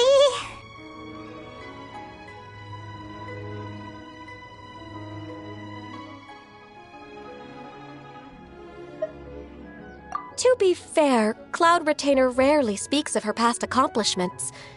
The tales of her past can only be found in ancient texts. It is said that once, a long, long time ago, there was a severe drought in Liyue. Left with no choice, many people left their homes, while others spent day and night praying to the Adepti. Although I did not live through such tragedy, simply reading about it is enough to gain a visceral understanding of all the pain and desperation during that time. On top of the drought, a noxious gas also began to spread through the land. If not for Cloud Retainer's efforts, much of Liyue would be nothing more than a barren wasteland today. The books had this to say about what happened. Upon arrival, the Adeptus borrowed the wind to retain the clouds. Immediately, the clouds gathered together, and abundant rain burst forth from the heavens. Drought and plague were both driven away, and the people were saved. Wow, that's incredible! Mortal records add embellishments to dramatize past events. One did merely what one ought, and even if one had not interceded, the other Adepti would surely have stepped in to help. Even so, you stopped an entire drought! Can you really control the weather like the book said? Oh, Paimon suddenly has a lot more respect for you. So it was Paimon's bad for calling you Illuminated Bird before. You're not too mad, are you? How laughable. A name is but a simple label we carry with us on our journey through the world. Why would one be offended by such a trivial matter? That's a relief. In that case, Paimon will continue to call you whatever feels right in the moment. Well, that is quite enough ancient history for now. Ganyu, have you had word from Shenhe? One has heard that she procured a job recently. Have you any thoughts on her workplace? And what, pray tell, of her monthly remuneration? Moreover, does she find herself overly inundated with work? Is she allowed time off during Lantern Rite? That is a lot of questions. There is no cause for concern, Cloud Retainer. I introduced Shenhe to her employer personally. Wanmin Restaurant's business has been booming recently. So with Chef Mao being swamped with customers, and Shangling still off and out in search of new recipes, I introduced Shenhe to staff the restaurant. I see. Most excellent indeed. One has had the pleasure of being introduced to that family. Shangling is kind and astute, while her father is loyal and reliable. One has no cause to believe that they will make Shenhe's work difficult. Now, it is almost time to partake in the victuals of noon. One shall visit Wanmin Restaurant in person and see how Shenhe is doing. Huh? But didn't you just say that you had something important to do? Can that wait until after we've eaten? You may return to your work, Ganyu. One shall see to this matter on one's own. There will be many an occasion to dine together in the future. One is certain the opportunity shall present itself most readily. Of course, Cloud Retainer. Please take care. Traveler, Paimon, I'll see you some other time. See you around, Ganyu! Paimon was pretty quick on the uptake there, don't you think?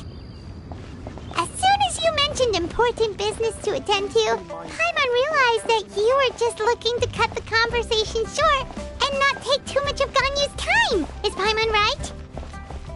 No, in fact, it was not an excuse. One is indeed visiting Liyue Harbor for an important purpose. Wait, for real? The moment is not yet upon us. Still, the truth will be revealed to you in time. Huh. She really seems to be playing up the whole mysterious Adeptus thing right now. Is it because we just heard that cool story about her powers?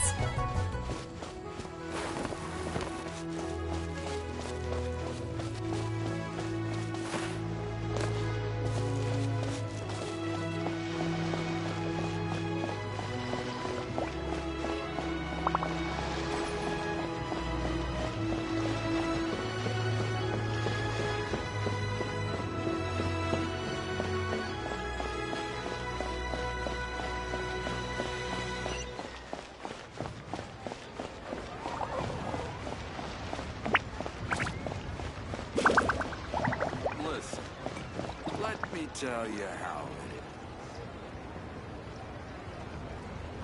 You get what I'm saying, right? Yeah, how can I not?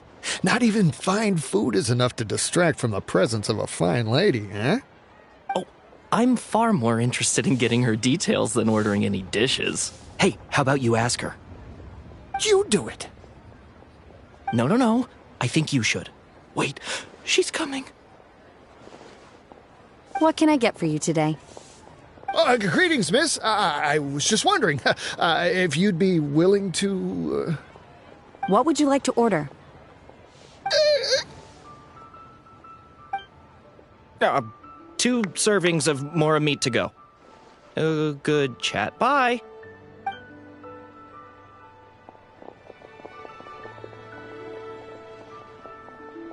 Shenhe!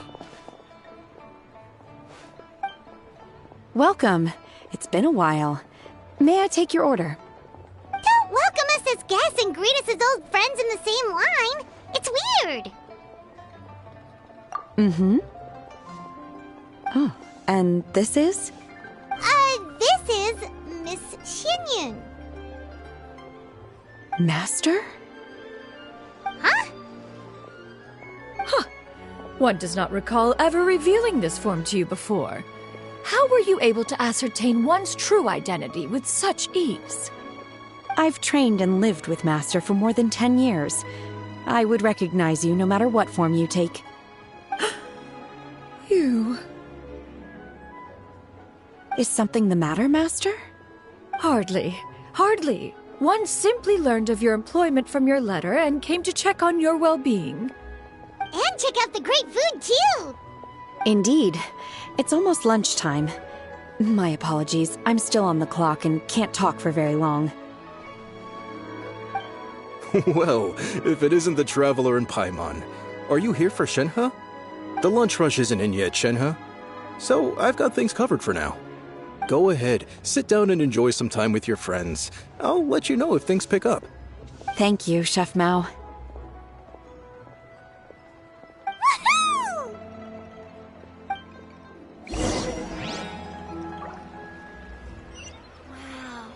Cheap and tasty chop suey!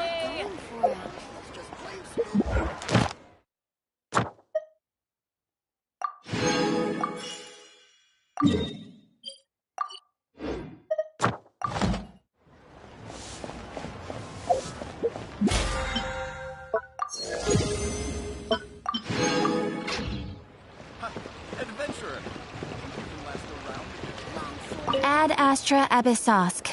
Welcome to the Adventurers Guild.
Ad Astra.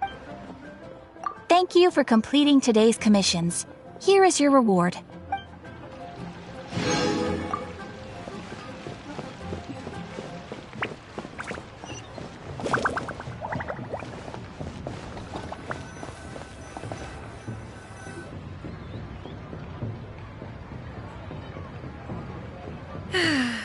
It is just as one expected.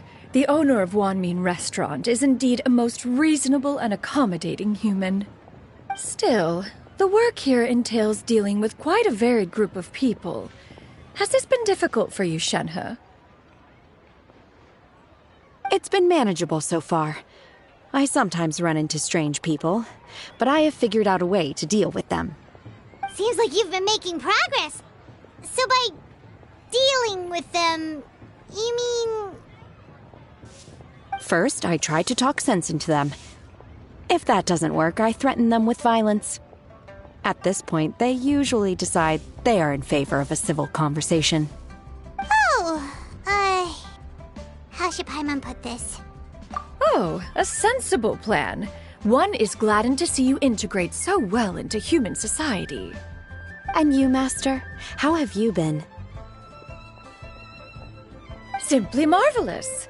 Though Mount Outsong has scarcely enjoyed your presence recently, one has hardly found the pleasure of one's own company to be lacking. I see. Oh, just as expected of Master.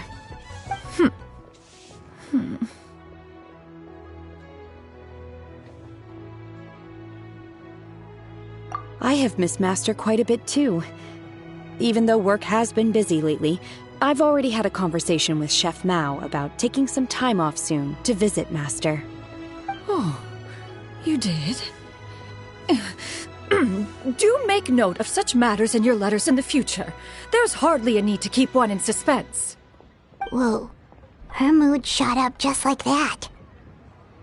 By the way, Master, since you are in Liyue Harbor, have you had the chance to visit Ganyu? Indeed. She is similarly preoccupied with her work. There was time only to exchange a few simple pleasantries. Ganyu told us the story of Cloud Retainer's name. It was amazing. We never knew how powerful she was before. I see. In that case, allow me to also share a story about Master's past. Oh? Is that a problem, Master? I believe this to be a good topic of conversation. No, not a problem. One was simply caught off guard. But no matter. Please, proceed. One is most curious to see how much of one's own conversational prowess you possess. Master once participated in a race against Mooncarver. After Mooncarver lost, he insisted that Master's ability to fly gave her a natural edge in such a contest. In response, Master agreed to forego flying in return for being able to use one of her devices in the race. Mooncarver accepted, only to find Master with a brand new device on the day of the contest. Huh, what kind of device was it? It was a mechanical vehicle made out of iron. What was it called again? Oh, an electro-powered bicycle? Oh, you refer to the bicyclical Thunder Flashmobile. One spent 49 days conceptualizing and crafting it. It need only be infused with adeptal energy, and it can cover thousands of miles in one day. Oh, it boggles the mind why Mooncarver ever supposed he might best me in a contest of locomotion. Though he sprinted with all his might, he could barely keep up. Alas, the one flaw of my mechanism lay in its weakness against mountainous terrain.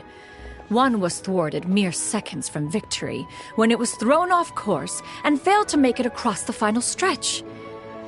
Truly a most unfortunate turn of events. Anyway, do go on, Shenhe. Master, that was the end of that story. Is that so? Huh.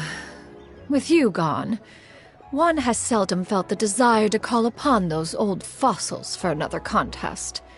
What is a race without spectators, after all? Have you been lonely, Master? Lonely? Huh. At one's age, entire human generations come and go in the blink of an eye. Even one's own self-directed musings can span several days and nights. 'Tis a most foreign sentiment.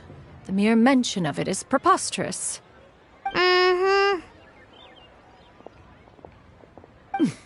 What is the reason for that look upon your face?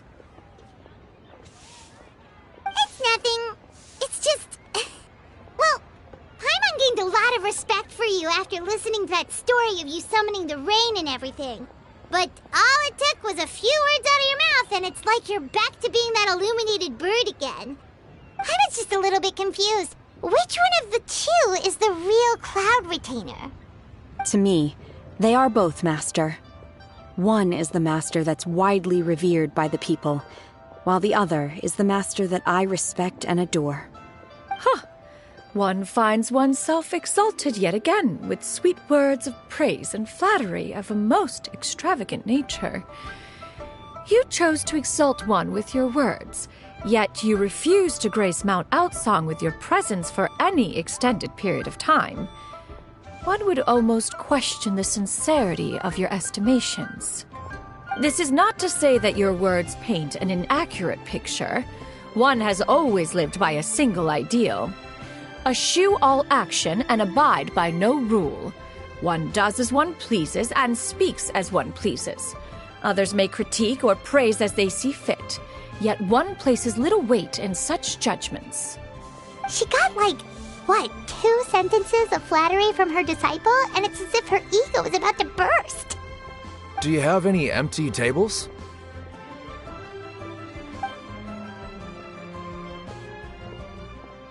Hey there, could we get another fish stew?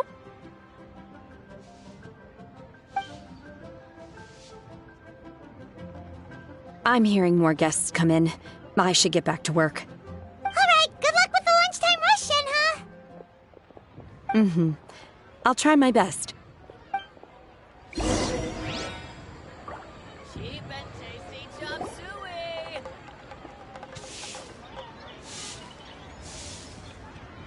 So much yummy food! Paimon's gonna feast!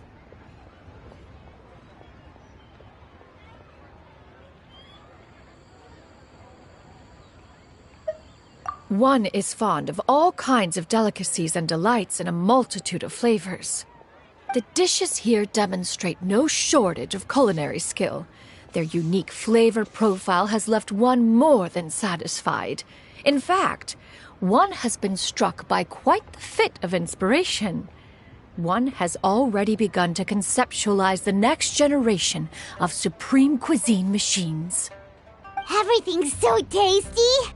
A bit too hot at times, but still super tasty. I'm sorry, miss, but our tables are full. Shall we try somewhere else, Granny? But it smells so delightful. Can we really not eat here? My poor legs can't go on for much longer. Well, you could always check with some of the other guests and see if anyone's happy to share a table. Okay, I'll ask around.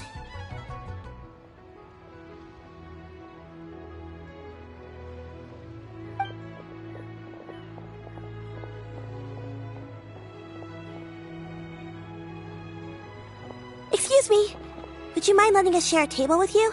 There are no empty tables left, so... Ah, well, Paimon doesn't mind. What about you guys?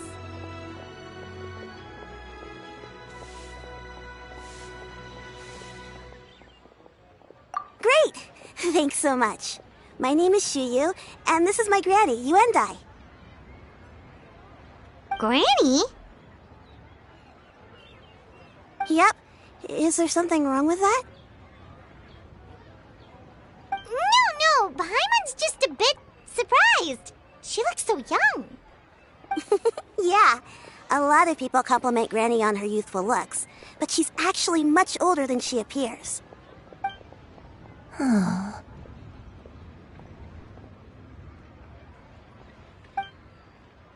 Granny, why don't you take a seat? Come on, it's not polite to stare. Huh. Have we met before? No. 'Tis a fated meeting, then. Please, take a seat. What would you like to eat, Granny? I can order for you. I want braised earthworms. They always pop up out of the ground after a rainstorm. No, not this again. Granny, there's no braised earthworms on the menu. Braised earthworms? Well, that sounds weird. Do people actually eat that? Right, that's what Paimon was thinking too. Need any help? Help? Oh, do you mean with Granny? Thanks, that's nice of you to offer. Granny has pretty bad dementia, so her memory's getting worse all the time. She's always saying things that sound kinda confusing. Actually, her memory's been bad ever since I was little. But it's gotten so bad lately that I even have to remind her who I am every morning. They died young. It's just me and Granny now. Oh, but it's okay. Don't feel bad. Granny loves me a lot, and I love her a lot too. Sure, it's hard at times, but you just gotta make the best of the life you've got. Wow, you're really tough for your age, kid. You're too kind. And me? Oh, what about me? You're tough too, Granny. Plus, you're really gentle, and you're always there for me. Yes, and it's hardly as if I forget everything. I still remember the important things. Wait, what was that really important thing again? Ah, I remember now. It was a dream. I had a dream where everything was dark. Someone was standing in front of me. She told me to come and find her, and that once I'd found her, I would be free. Huh? That sounds super important. But how come you've never told me about it before? It was just a dream, so I forgot about it. But I'm in a good mood now, and somehow I remembered it again. You know, I believe I've had this dream a great many times. But just how many times have I had it? Now that I do not remember. Wait, so you have a reoccurring dream where someone's talking to you? That sounds spooky. Oh, does that mean you're possessed?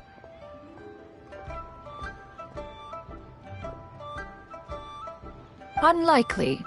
Her eyes are clear and her breathing remains calm and level. One sees no signs of possession. Are you sure? Who do you take me for? Is one not an adept? Am I not an expert? Huh, you're right. Paimon almost forgot you're the expert. In that case, do you still remember what the person in your dreams looked like, Granny? Not anymore. Although, I have a sense that she looked rather like me. But not as I am now. My younger self. A younger version of Granny? This is just getting weirder and weirder. What is going on here? As one said, fate must have brought us together. You may leave this situation to me. Are you sure? So, what are your names? Paimon's Paimon. Just Shenyun is fine. Thank you all so much for offering to help. But first, I'm sorry for asking, but, how do you want us to pay you back? Oh, we don't need any payment for this.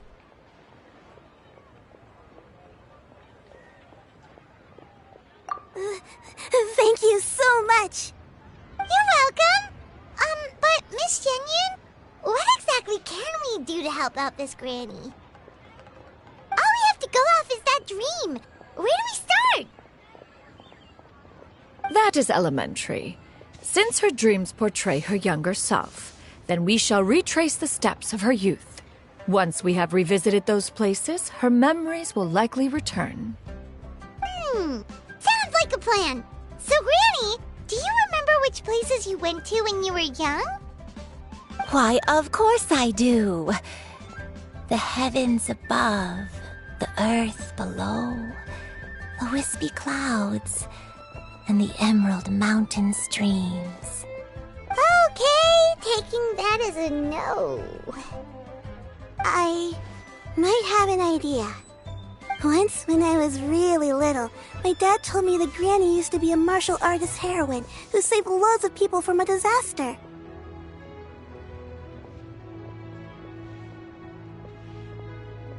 If it's true, then maybe they wrote about it in the history books or something.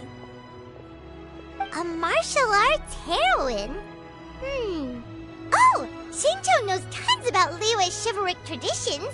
If anyone knows about the heroes of the past, it's him. Let's go find him at the Feiyun Commerce Guild. Are you leaving already? But I'm still hungry.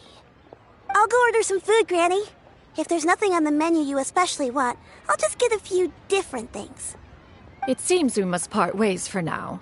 The Traveler and Paimon are bound for the Feiyun Commerce Guild, while Yuendai and Shuyu shall remain here and partake of their lunch. As for myself, I have matters to discuss with Streetward Rambler. Streetward Rambler? Oh, you mean Madame Ping! Precisely. Let us meet at Yujing Terrace once you are ready.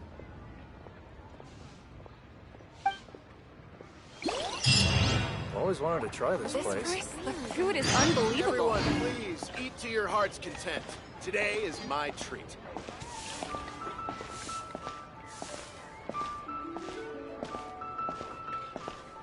For this price, the food is unbelievable.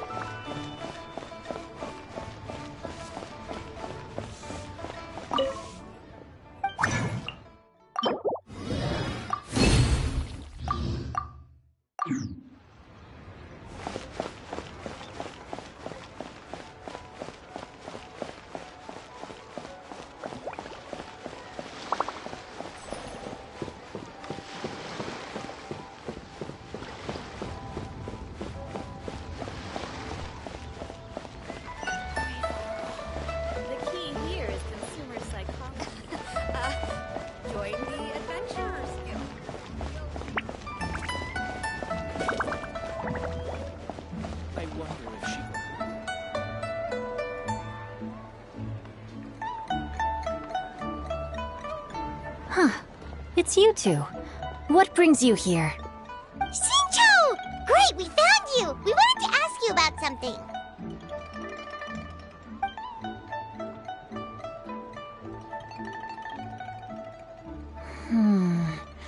That's not a whole lot of information to go off of. I don't know if I can say for sure. I can't pinpoint her identity from your description alone. But considering her age, I am reminded of a nameless heroine who's been featured in various chivalric novels. Nameless heroine? That's right. The novels often speak of a great drought from 50 years ago. As the people suffered, a nameless heroine appeared and began to clear away evil spirits in bandit camps. The people idolized her, but never learned her name. All they knew was that she always acted alone. Later, though, she supposedly fell in love with a similarly noble-minded exorcist from Mount Tianheng. They were well matched in more ways than one, often fighting together as a fearsome duo of otherworldly strength. After the drought ended, the heroine and the exorcist left the public eye and began living a reclusive life in the mountains.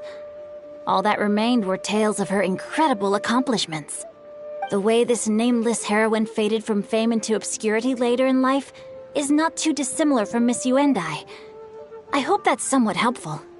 Thanks a lot, Shincho. We knew it'd be worth talking to you. It's nothing at all. Just something I came across while reading. I did do a bit of extra research on her story, but it was just out of personal curiosity. Well, Paimon still thinks that's super cool. Oh, wait, Shincho, if you've read up on her, do you know of any places often associated with her? Let me think. In the novels, the nameless heroine always appeared near one of 3 places. Wangshu Inn, the area just north of Jueyun Karst, and Qingyun Peak. Perhaps the real-life heroine who inspired the character was also often seen near those 3 places. That would explain why those locations appear in the various novels written about her. You're welcome. To be honest, I found some parts of the story confusing when I first came across it. If Miss Yuendai was indeed the original inspiration for the character, she may just be able to help me put the pieces together. It's rare for a chivalric hero to fade into obscurity during their lifetime, even after retiring from the public eye. But no one ever saw or heard from the nameless heroine again. There were even rumors that she became extremely ill. I've never understood why someone would go to such lengths to erase themselves from public memory. It's almost as if she was trying to hide from something. There's probably far more to the story than what's been written. We'll be sure to tell you if we manage to uncover the truth. That's a deal. Perhaps, behind the truth of it all, there lies a story more fantastical than any work of fiction. Paimon feels like we just learned so much from Xingqiu. A drought, a nameless heroine, a life of seclusion. Wait, why does the story sound super familiar? Oh, right! There's a drought in this story, too! Xingqiu, are droughts super common in Liyue or something? Well, they used to be. But people have long since developed methods to prevent them, like by cultivating the soil or digging canals. So while droughts do happen from time to time, they are rarely regarded as true disasters. The drought 50 years ago is probably one of the worst we've had in the last several centuries. The crops withered, the streams ran dry, and the monsters in the mountains became rabid and agitated.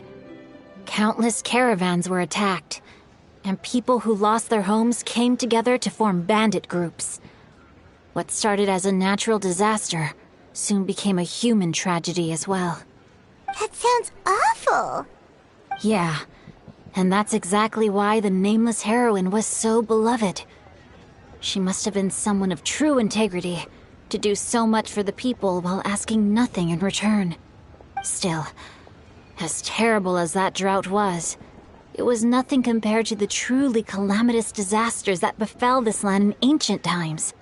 They say that back in those days, disasters were both more severe and more common.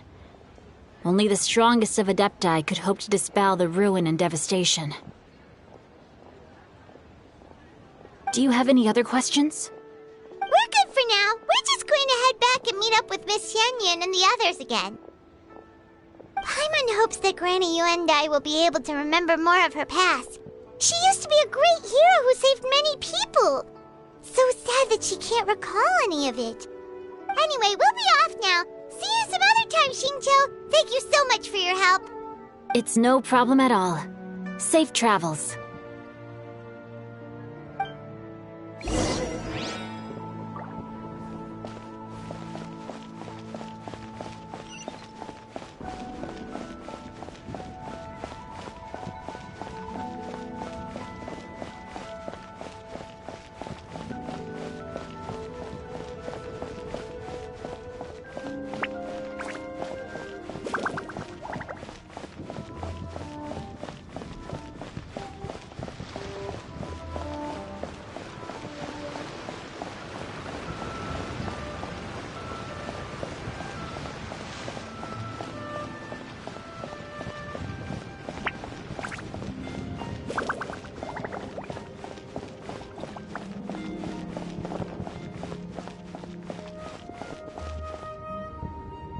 I have recorded the tune that you requested.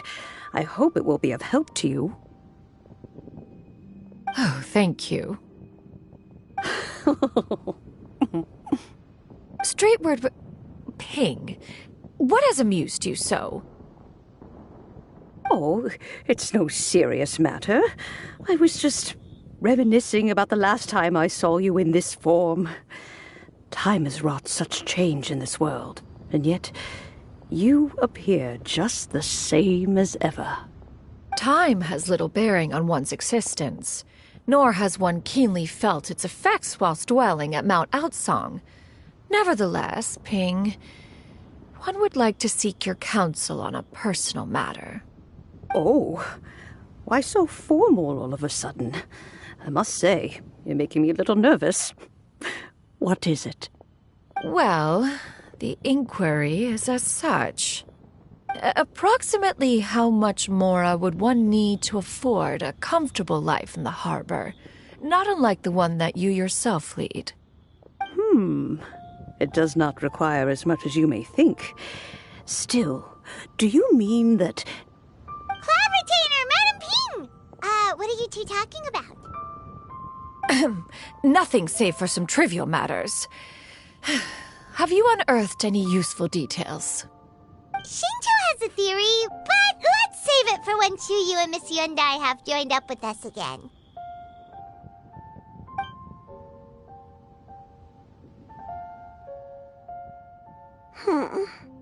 Do not be troubled, young lady. Here, have some tea. Thank you so much. What do you think, Chuyu? Does it match up with what you know of your granny? According to the story, the nameless heroine eventually fell in love with an exorcist from Mount Tianheng. Maybe that's my grandpa. I don't have many memories of him, but there was this one time I found a box in our attic full of a bunch of weird sigils.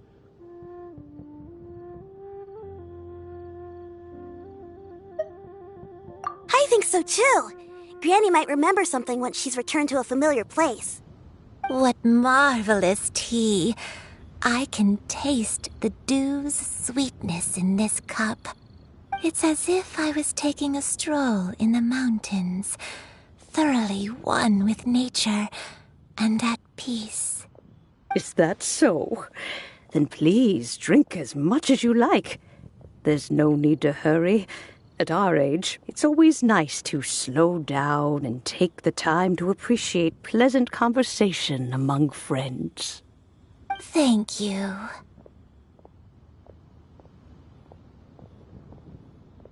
Okay, since we have the time, can I ask you something? Sure thing. What would you like to know? I have a secret I want to tell you. Let's go talk over there.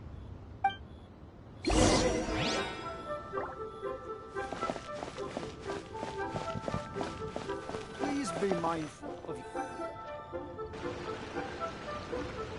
What's wrong, Chuyu? Well, I've been kind of meaning to ask ever since we started talking in the restaurant, but are you guys all adepti in disguise? Oh! About that. Well, you guys just seem super special. Plus, I think I might have heard Miss Shen Yun call herself an adeptus. Oh, must have been a slip of the tongue. Shen Yun, since you were the one who, misspoke, maybe you can explain to Chuyu here what you really meant by that. One is indeed an adeptus. Is that of some concern to you? Huh? I knew it. Well, one time when I was a little kid, I saw a pure white illuminated crane. I had this super high fever, and Granny wasn't around. I was feeling all icky and gross. But then this snowy white crane flew down from the sky. She put me on her back and flew me to her cool Adeptus house and fed me some sort of magic potion. When I woke up, I was already back in my bed and my fever was gone. I really wanted to thank her, but I was too sleepy to stay awake, so I never got the chance. So I just kind of wanted to ask if maybe any of you have ever met an Adeptus like that? A pure white illuminated crane? The only two we've ever met are blue and white and black and brown. Have you ever met one that's pure white, Clavitiner? Never has one met an adeptus with such features. One surmises such a description is but a hyperbolic embellishment that oft results from narrative accounts. That's weird. Was it really just a dream then? Well, even if it was just in my head, it doesn't matter that much anyway. All I really want is to help Granny recover her memories. I'm really grateful for all your help. Leave it to us! Now that we know the 3 locations, we just need to visit them one by one. Let's go to Wangshu Inn first. Okay, I'll go get Granny.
tasted.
Wangshu Inn.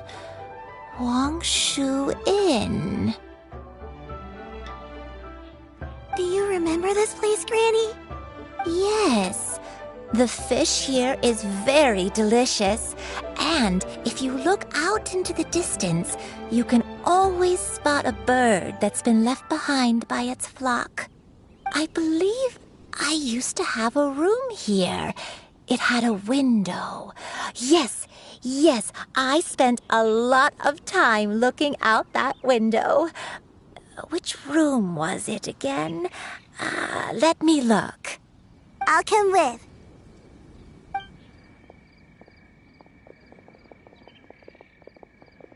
Paimon's still having some trouble understanding what she's talking about, but if she's so familiar with this place, that must mean she lived here, right?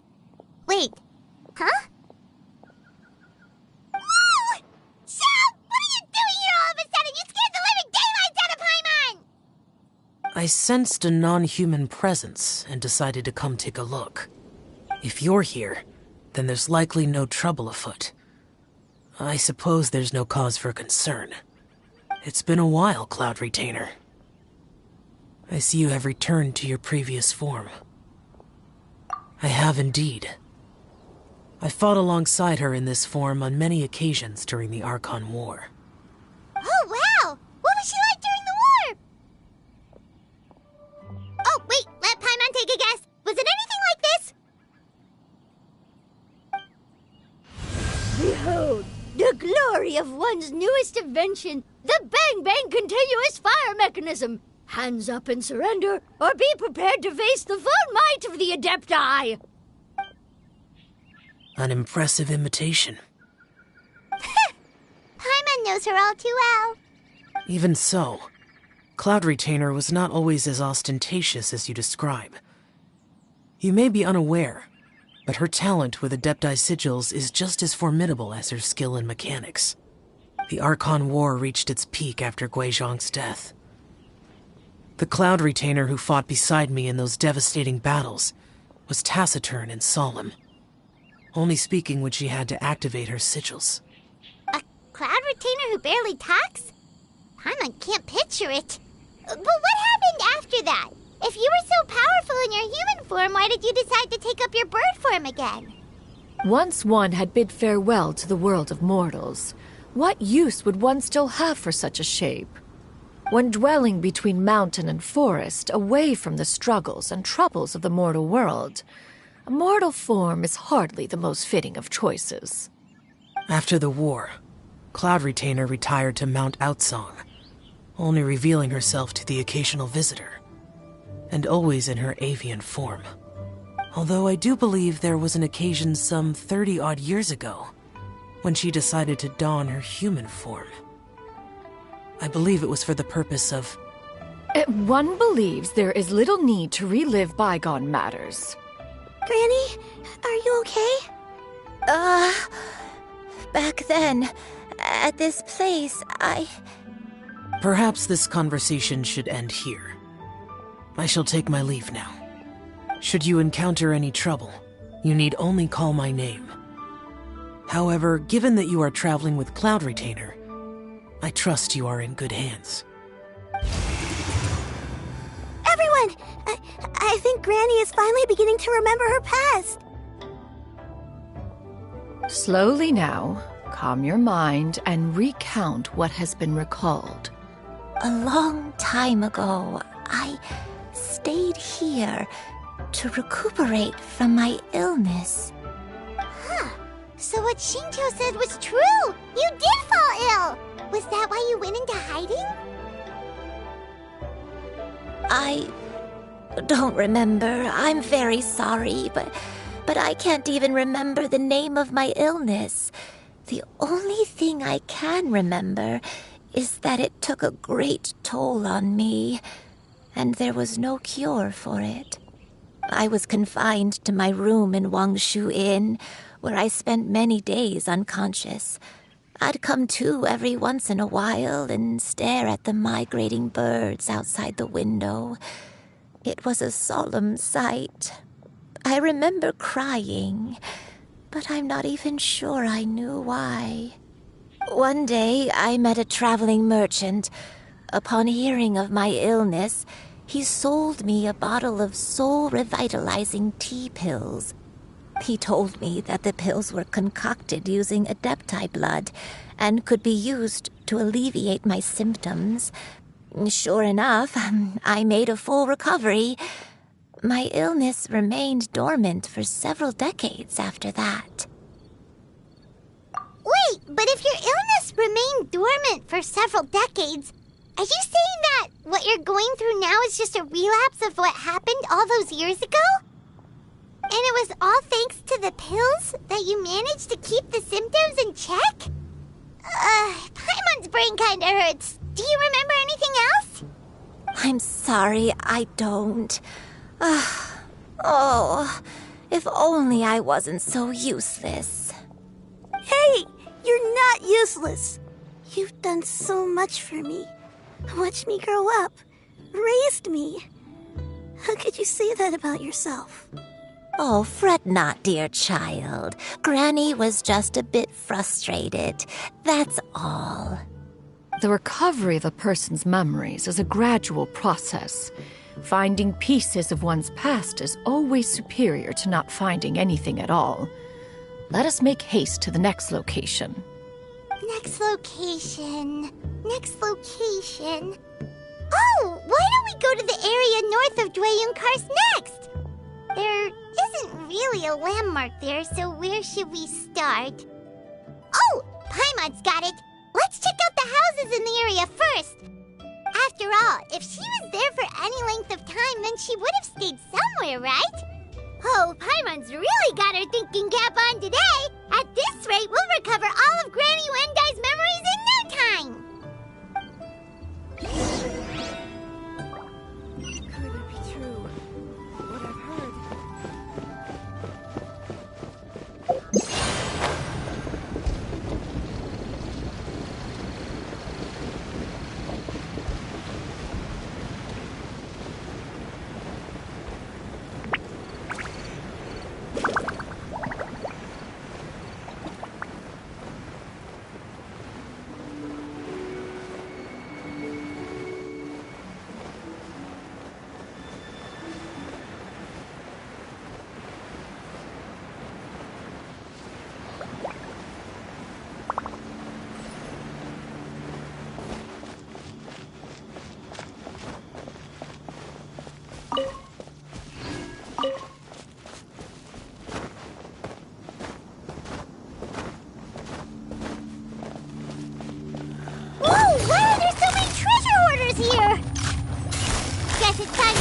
Bear gun!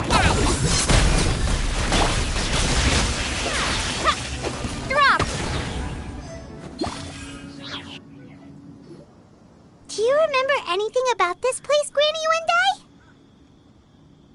Let me think. I feel like I've been here before, but I don't think I stayed here too long. I might have just rested here briefly before continuing on my way. Got it.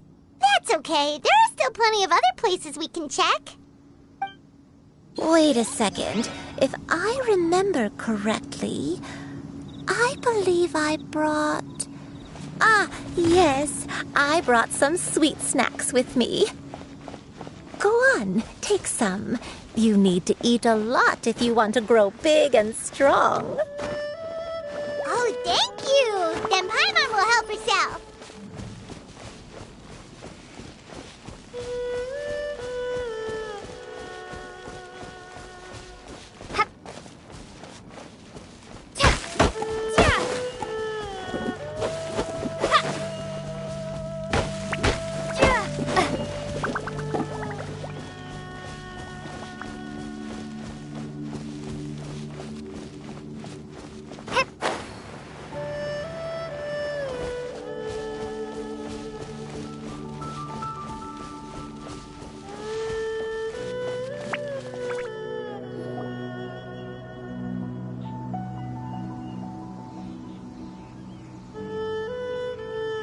Paimon sees an abandoned house! Why don't we take a break over there?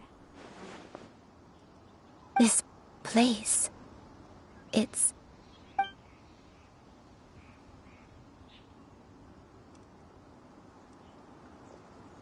Did you remember something, Granny? I remember. Shuyu, this is where your father was born. It was a moonless night. I had been injured, so your grandpa was supporting me. We fled together with some being in the fog behind us in hot pursuit. I had exhausted my strength when the labor pains came on, so we took refuge in this house. Your grandpa set up a barrier outside, but neither of us knew if it could hold the monsters back. I remember that night. I remember falling to my knees, reciting a prayer over and over. I alone am the source of this sin. Punish me as you wish for forsaking my oath, but spare my innocent child. Sin? Oath? Did you do something wrong? I don't know. I don't remember. I only remember praying in the darkness with all my strength until the sun finally rose again and the fog cleared out. Eventually, the house was filled with the sound of my baby's first cries. That baby was your father. I remember I clutched him tight to my chest and wept tears of joy. It was the first time I'd ever felt such happiness in my life. My dad? He was my pride and joy, and so are you, Shuyu. You're so much like him, and I love you both so much. But you're always going to be different from me. Why? Just what did I do? I don't care what you might have done, Granny. You'll always be the person I love more than anything. You're too sweet, Shuyu. I'm lucky to have you with me. If not for you, I would not have had the courage to come here, to try to remember what I had forgotten. All right, let's not stand around any longer. There's one place left, yes? Let's go take a look. If one recalls correctly, the next place should be Qingyu Peak. Yuandai, how fares your health? I may be a bit slow, but I'll do my best to keep up. I'm sorry to keep everyone waiting. Climb on. I shall carry you to the top. Oh, such lightness of weight. All those who grow old grow frail in the end, do they not? First, you lose your memory, then your health. Eventually, you end up losing everything. My only wish is to depart this world with a lucid mind, to free myself of this torment and the burden it places upon others. Fret not. You have my aid in this endeavor.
We're finally here.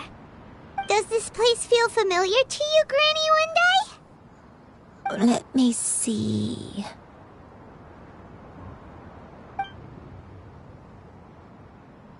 How strange. Have I lived here before? When we were at Wangshu Inn and the abandoned house earlier, though I couldn't remember everything, I still felt a sense of familiarity. I could easily picture myself in those places. But here, I don't have that feeling. Perhaps I did come here in the past, but it just didn't leave a strong impression on me. But did the stories get it wrong then?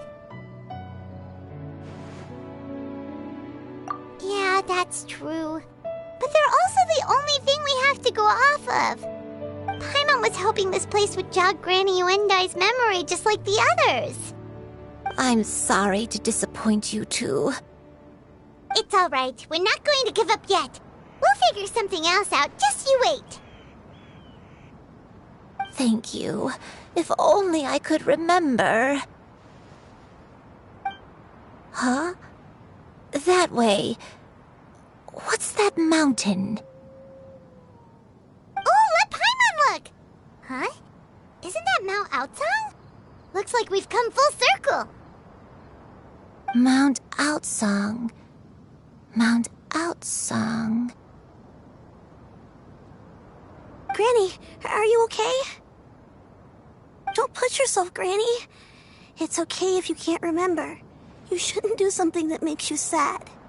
Mount Outsong, What am I really? Mount Outsong holds some familiarity to you? It does, but I can't go back. Are you feeling unwell? My head, it feels all heavy and dizzy. What is wrong with me? Cloud, Miss Xianyun, is there anything you can do? Let us go to Mount Outsong. But... Fret not, all will be well. You and I, you have already given more than enough to the pursuit of this endeavor. You may leave the rest to me.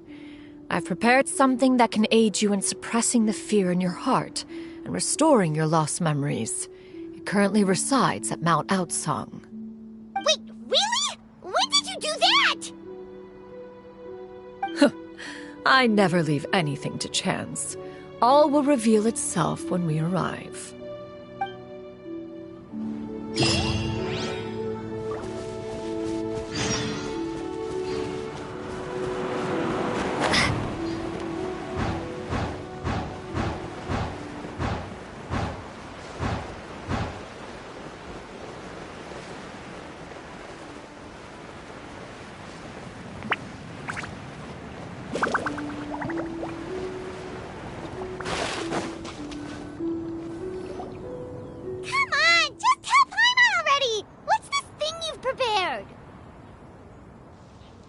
Here, this is it. Huh? But isn't this the mechanism that you were tinkering with when we first got here? Oh, is it another invention of yours? Precisely. A recent one at that. I am most pleased with the result. I call it the Suspensus Somnium mechanism. It periodically releases a soft breeze, which when paired with a gentle adeptal tune, can help the listener subconsciously relax and even enter a semi-hypnotic state. Soothing agitation and anxiety, relieving exhaustion and insomnia, its potential uses are numerous indeed. And of course, it can also aid in the recovery of lost memories. Whoa, what a cool gadget! But if you had it all along, why did you keep it to yourself until just now? We could have come to Mount Outsong right off the bat and saved time on a lot of floating. How preposterous. Had Yuendai not recalled much of her past through her own efforts, the device would have nothing to draw upon. We Adepti can only help those who first resolve to help themselves. Had she lacked such determination and strength of character, one would have little to offer in way of assistance. Paimon thinks she gets it now. Hey, what's that other thing? As previously mentioned, a gentle adeptal tune is required to take full advantage of the mechanism. One secured such a tune from Streetward Rambler. Only with her melodies can the mechanism reach its peak power. Whoa, Paimon can feel what you mean! Paimon's body feels light as a feather. It's as if she's lying down on a warm patch of grass after a super satisfying meal. And you and I, is the mechanism helping you to relax? It appears she has already succumbed to the depths of reverie. Come, join one on this side. We shall give her some time to herself.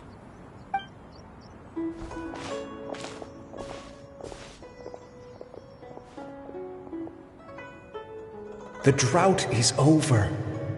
But why do you look like you want to cry?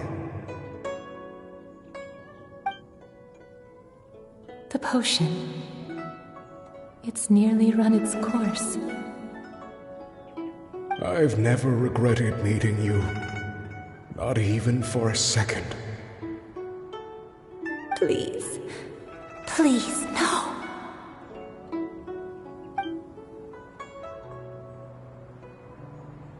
Have you forgotten? This is the world you left behind. One of gentle breeze and morning dew, perfectly straddled betwixt the realms of heaven and earth. This is your home. This is where you belong. You should have never left. The you of the past, the me from not that long ago, we should have never.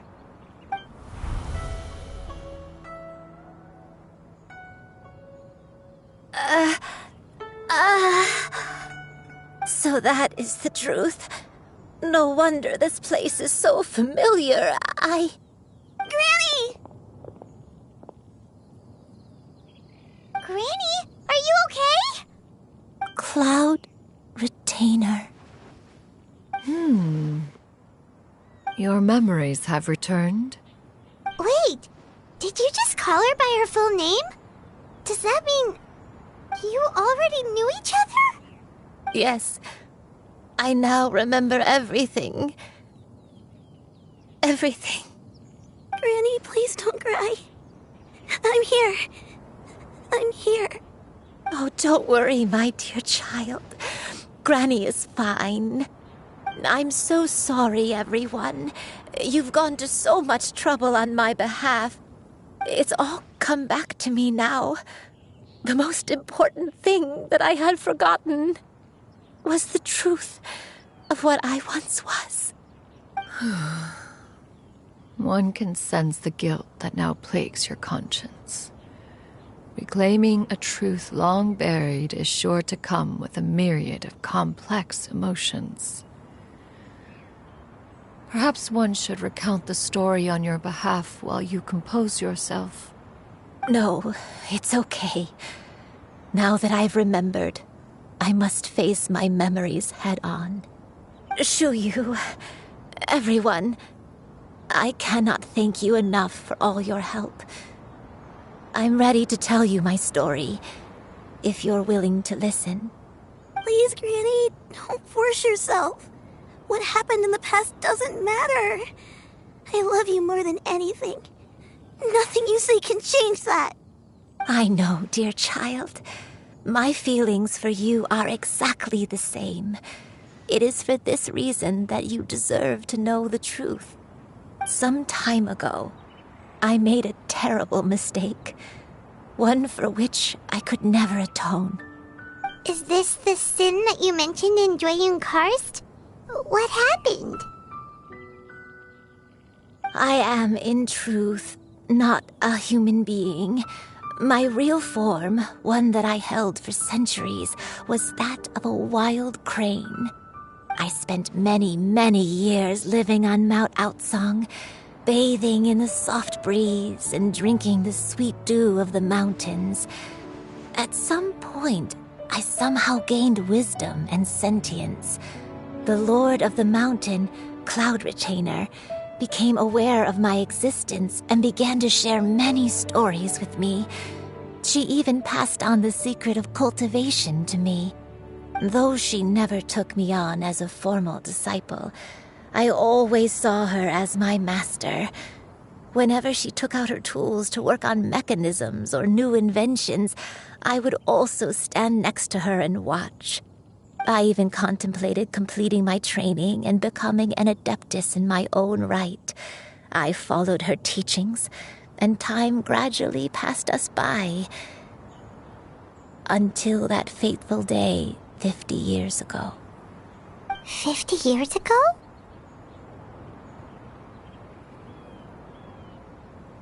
That's right. Master regaled me with many stories of her past deeds. From them, I learned how she had saved people from a similar crisis in the past. She was the one I looked up to the most. More than anything, I dreamt of becoming an adeptus like her. I wanted to travel the land like she had, relieving suffering wherever I went. But I was still far from being a real adeptus. I possessed no ability to take on human form and fit in with the crowd. Once she learned of my desires, Master prepared a special dose of human mimicry potion for me. She warned me that the potion's effects would only last 10 years, and if I were to fail to return to my original form at the end of that time, I would forever forget my past as a crane and become something neither human, beast, nor adeptus. Oh no. So that was the source of your dementia all along. Was it because of Grandpa? Indeed, I fell in love. Though he was human, he had spent his entire life training on Mount Tianheng. When we met, it was not only my first foray into the world below, but his as well. Although clumsy and impulsive as he was, you'd think he was the real strange bird among the two of us. But still, just like me, he cared deeply about the world and wanted, more than anything, to cleanse it of all pain and suffering. I could not help but fall for him. But my time continued to tick away. Those 10 years passed by in a flash. Yet I did not want to leave his side, so I...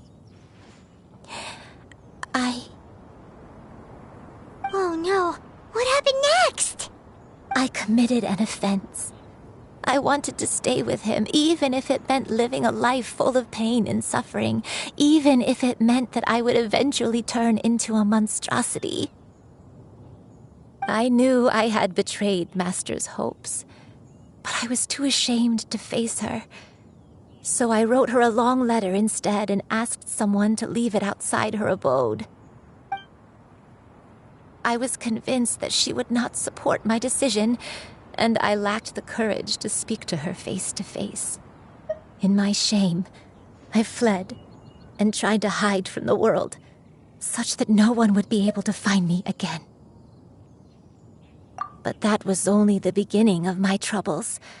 I began to suffer from a strange illness. My memories became hazy and confused, and I could no longer keep myself awake. I understood that my pain was caused by my refusal to return to the life I was fated to lead.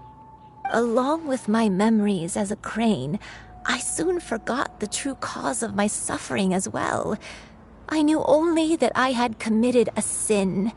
All I could do was pray for forgiveness, even if I had long forgotten what needed to be forgiven. Looking back, I was beyond lucky to have come across that traveling merchant at Wangshu Inn. It was such a fortunate coincidence that we were there at the same time. If it weren't for those soul-revitalizing tea pills, I probably would have... Granny! What's wrong? Coincidence? Why did I ever think it was a coincidence? Tea pills concocted using the blood of an adeptus? No, it couldn't be. Master, don't tell me. Back then, that merchant was actually... Human custom would dictate the conferral of gifts to be in order when one's progeny is wedded, would it not? Consider the pills a symbol of one's best wishes. So when I tried to conceal my name and mistakes from the world and hide myself away in perpetuity, the only person I managed to deceive was myself. You knew where I was all along. One still remembers when you were but a fledgling.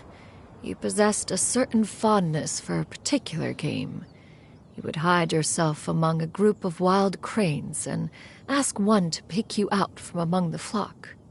One found you with such ease every time. 'Tis a truth most evident. One always recognizes one's own, no matter what form they may take. Wait! Paimon's confused! So, Cloud Retainer, you found Yuendai again? But how? When? And what happened after that? Perhaps it is now time for one to recount the rest of the tale.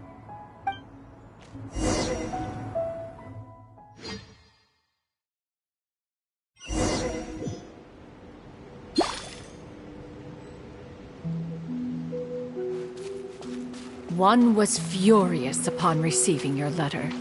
Seized with anger, one set out to bring you to your senses.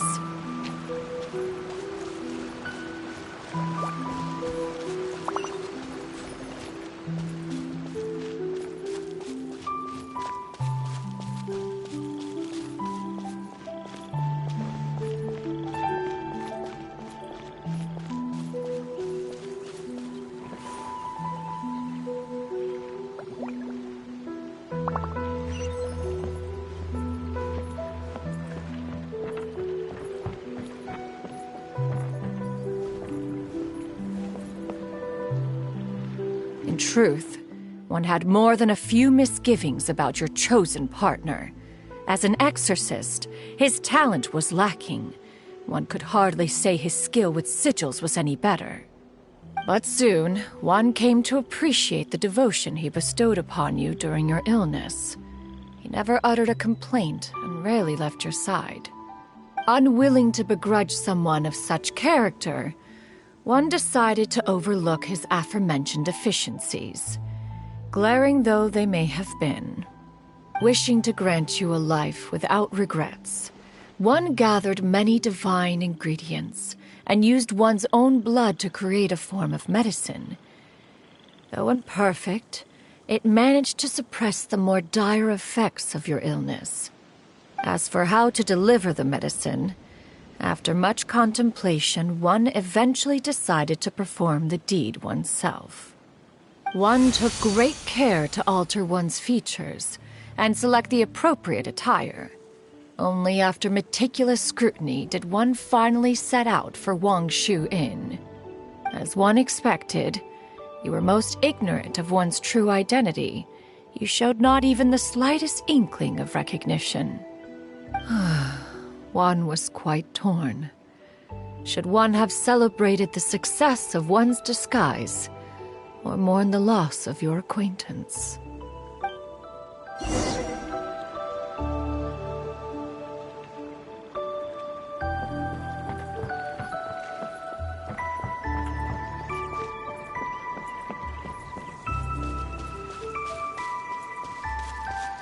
Yeah!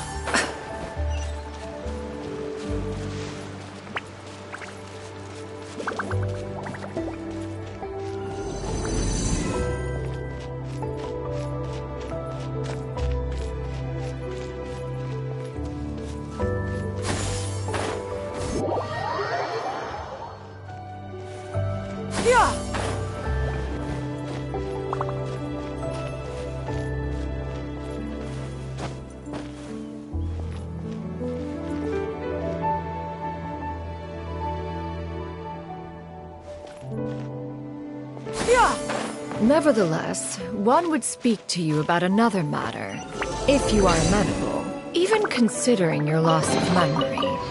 One was simply flabbergasted that you could so easily forget the consequences of consuming medicine infused with Adeptal blood. Its proclivity to attract monsters is hardly that complicated of a concept to remember. To think that you tried to travel while weak from sickness and heavy with child. Had one not intervened to clear the fog, all of you would have been lost during the night.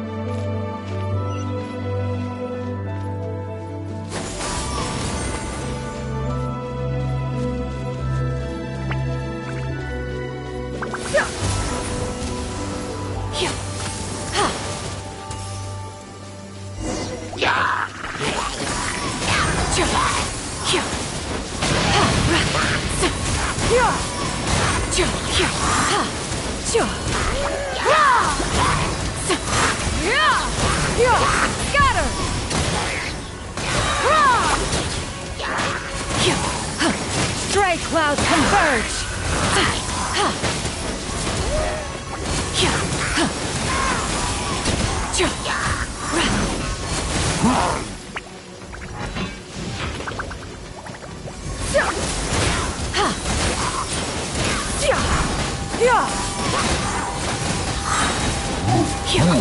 Seize the skies!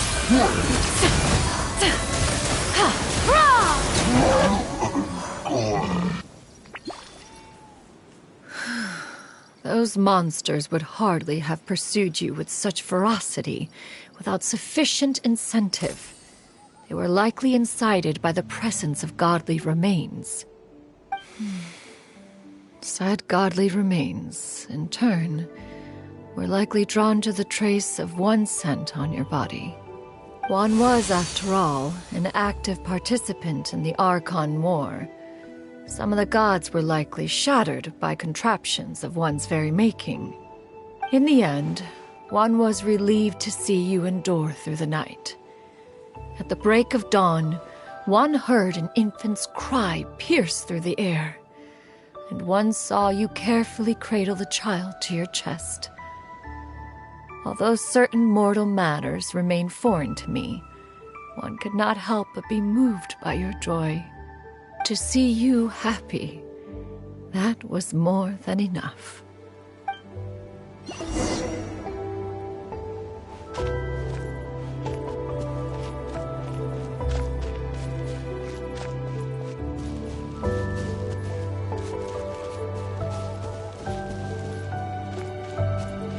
Now you should have a complete understanding of the events. Wait! But if that's true, then the crane who took care of me when I was sick must also be... Ah, one had almost neglected to recount the absurdities of that tale.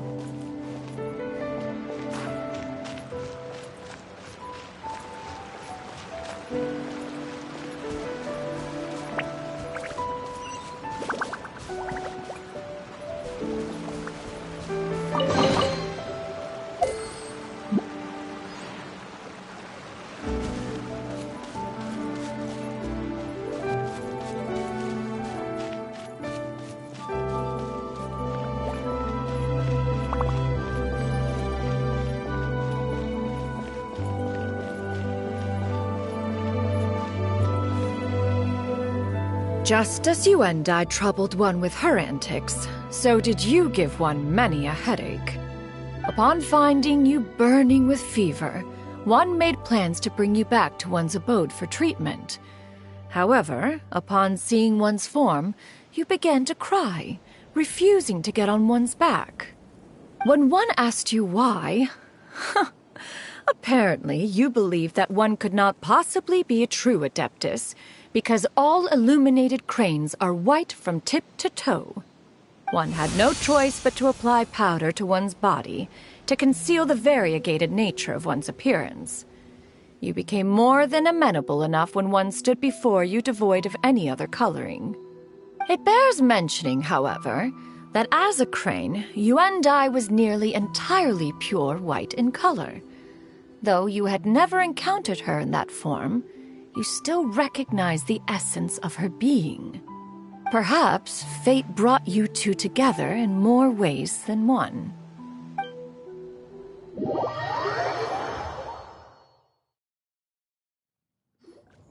Now all has been revealed. One owes you an apology, Yuan Dai. One recognized you upon your very entrance into Wanmin Restaurant. One has always viewed you as a disciple of equal standing with Ganyu and Shenhe. Indeed, one wished to bring your story to a satisfactory end with this visit to Liyue Harbor. Still, one could not reveal your identity right away. Had one simply informed you of all you had lost, all those cherished memories would merely have become the fictionalized account of another. Memories are most meaningful when recalled by those who lived through them. Would you not agree? Even if the process was painful and arduous to experience. Have you any further inquiries? Master, I must ask. If you found me all those years ago, why did you leave me be, even though you knew about my mistake? Why did you not bring me back to Mount Outsong by force? One has never regarded your action as a mistake. It was a simple choice, nothing more. When it is time for one's progeny to leave the nest, it is the responsibility of an elder to let them fly free. Yet, when your wings grow weary and the night grows dark, just know that you always have a place to which to return. 'Tis a refuge referred to by many a name in mortal writing. Home, nest, haven. Whatever its denomination may be, its essence remains quite unchanged. One speaks, of course, of a place not unlike one's own abode. One's disciples are free to come and go as they wish, yet the door remains forever open to those who wish to return. One rather hopes you count yourself among them. Thank you. Thank you so much. You and I. One expects you too have sensed the rapid deterioration of your condition as of late. Have you not? 40 years ago, you chose a path without a future. Though one used one's own blood to provide you with a few decades of extra time, it merely delayed the inevitable. One may have extended the path, yet one was unable to alter its final destination. Even the power of an adeptus has its limits. Had your condition continued to deteriorate, you would have forgotten your life as a human entirely. In the end, you would have turned into a creature lacking in the ability to even comprehend its own monstrousness. Fortunately, you were able to avoid that scenario by reclaiming your memories. Though one sped the process along by providing some guidance, the result is entirely a reflection of your own effort. So, what's gonna happen to Granny? One will help her reclaim her original form as a wild crane. If it be fated, she may recover her sentience one day. She's gotta go back to being a regular crane, huh? Master, you've already done more than enough for me. I don't know how I could possibly repay your kindness. This is a better result than I could have ever hoped for. How much time do I have left? Not long. The transformation is imminent. Granny? Please don't leave, okay? You're all I have left. Please. Don't be sad, dear child. Granny has led a wonderful life. My only regret is having to leave you behind. Don't forget to eat well, okay? A growing young lady like yourself needs lots of good food to grow big and strong. Promise Granny you'll take good care of yourself when I'm gone. I promise, Granny. I'll do whatever you say. Good girl. Good girl. Don't worry. It's not goodbye forever. Granny's gonna become the most formidable crane in all of Mount Outsung. Granny will train day and night. I won't stop until I can turn into a human without having to rely on anything but my own power. When that day comes, we'll be able to live together again. You and I. How's that sound? Good. That's a good girl. Even though we won't see each other for a little while, as long as we both work hard, we're sure to meet again someday. I'll eat well, Granny. I promise. And I'll wait for you, no matter how long it takes. I'll wait for you to come back. That's a good girl. Then Granny really has no more regrets. I'm so sorry, Master. Thank you for everything.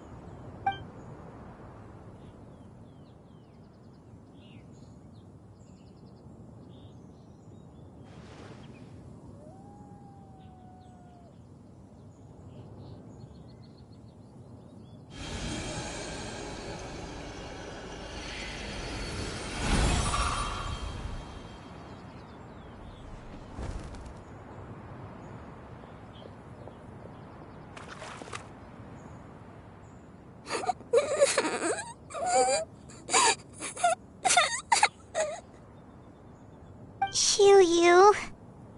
Let her be. At her age, crying is a natural, if not fitting, response to such an event. Tears are a necessary part of maturation. Sometimes there is scarcely a better vehicle to wash away the toll of stress and misery. Now that the issue has been resolved, you should also take a moment to relax. Give yourself some time to rest. Take a nap if you must. One will wake you in due time.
We would see each other again, that our days of separation would finally end, and all my troubles would be behind me.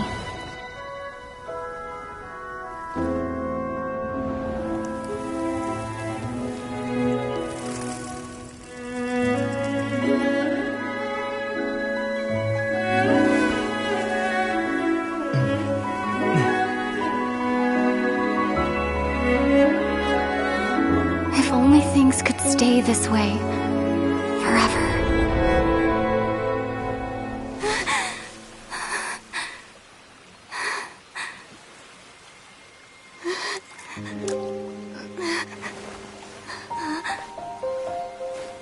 A nightmare?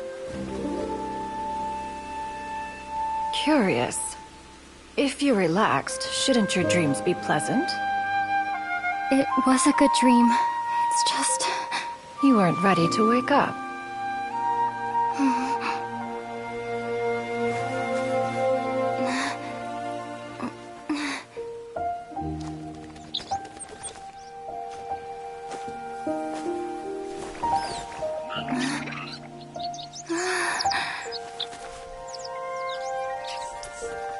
eloquent as one may be, words of comfort are not one's strong suit.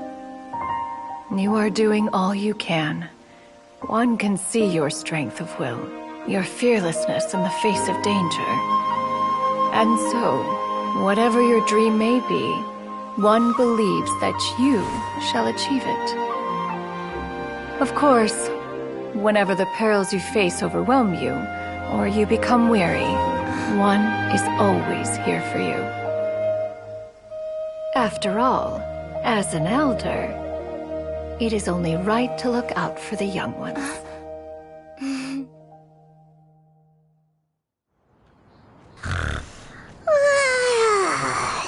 Grilled chicken drumsticks. Huh?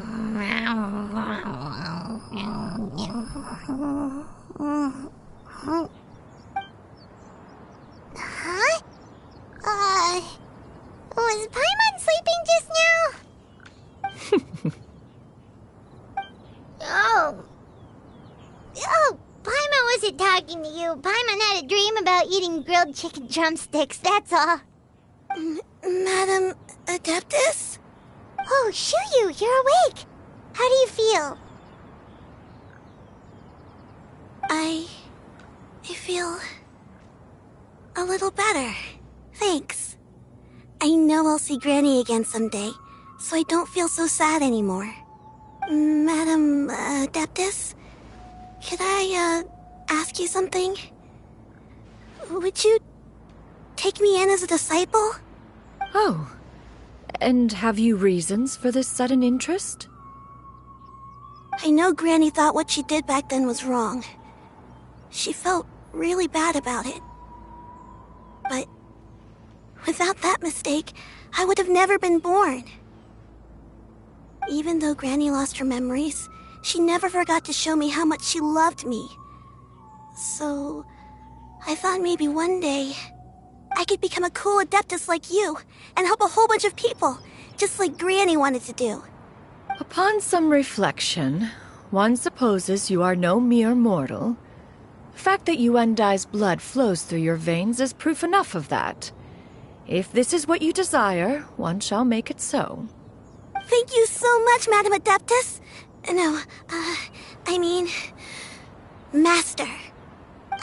Chuyu, are you sure about this? Paimon's gonna let you in on a little secret. We've seen Cloud Retainer's 2 other disciples, and they pretty much eat nothing but bitter herbs like chin-chin and violet grass.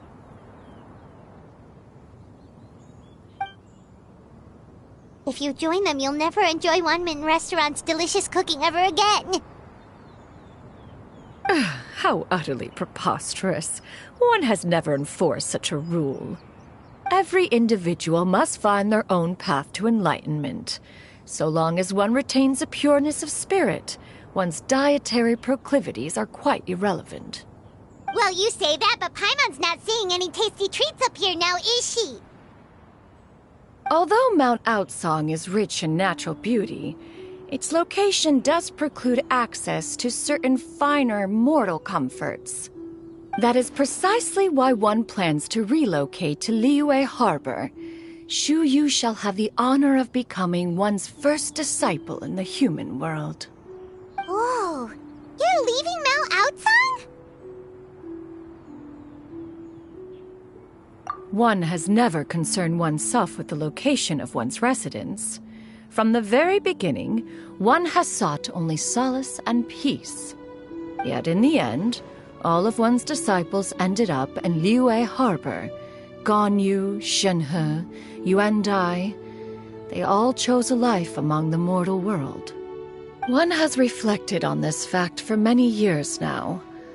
One can only assume that it is due to some failing on one's part as an elder or master. A failing, perhaps, of recognizing what it was they truly wanted. One is most curious as to what aspect of Liyue Harbor could have enticed them to remain there. One could hardly offer an opinion on the matter, but perhaps some time in the harbor will prove instructive. Why are you all so silent? Paimon is...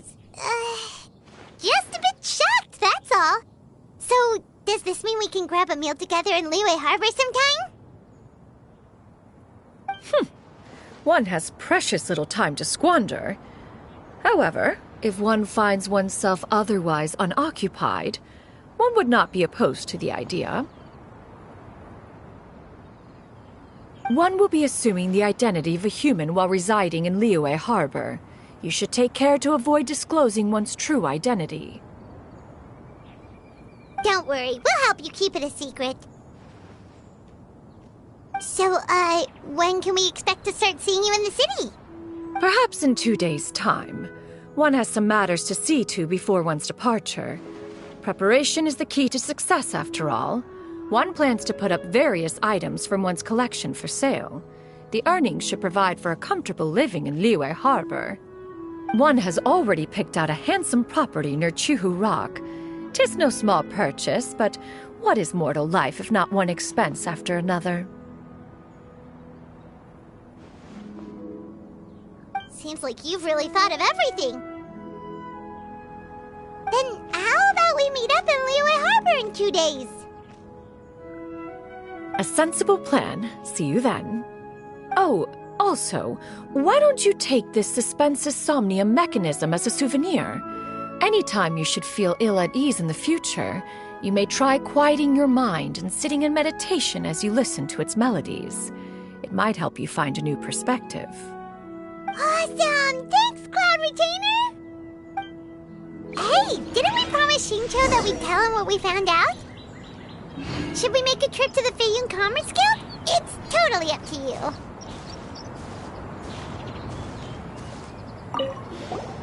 By the way, Shuyu, we have a friend who helped us learn a lot of information about your granny.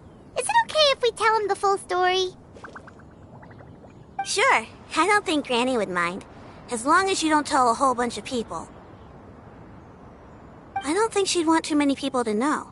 They might go to Mount Outsong and start bugging her about it. Granny needs to focus on her training, you know? But telling a friend or two is probably fine. No worries, our friend can keep a secret.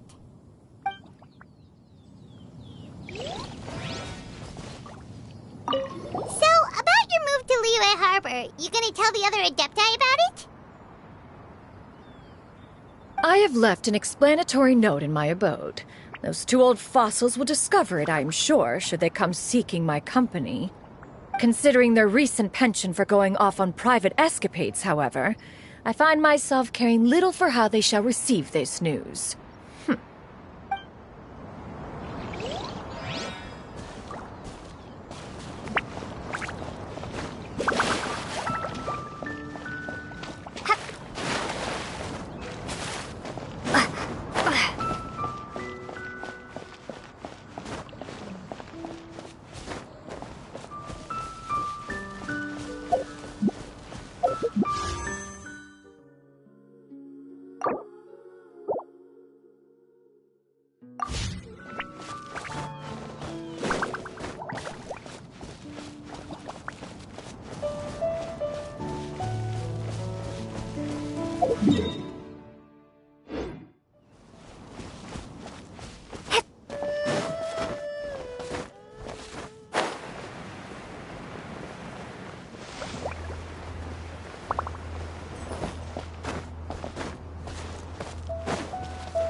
Quietly now.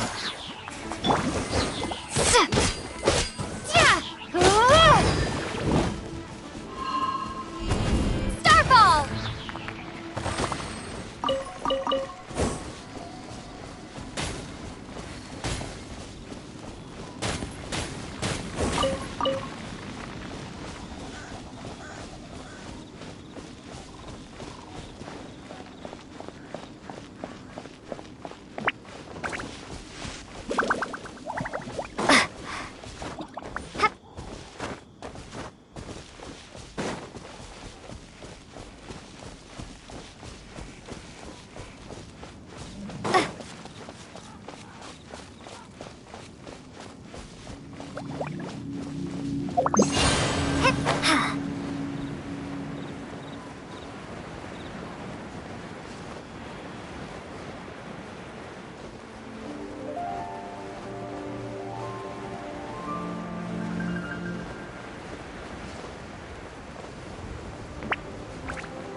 Out of my way!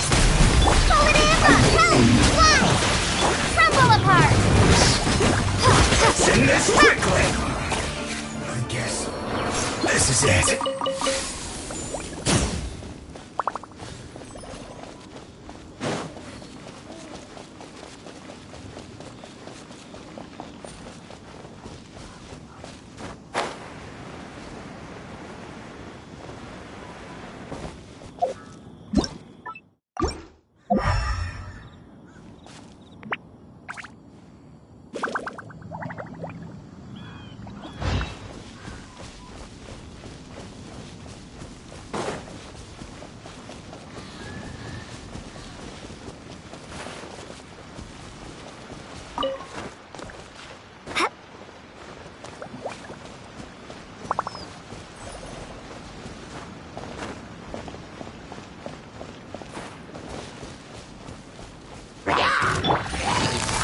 Gotcha.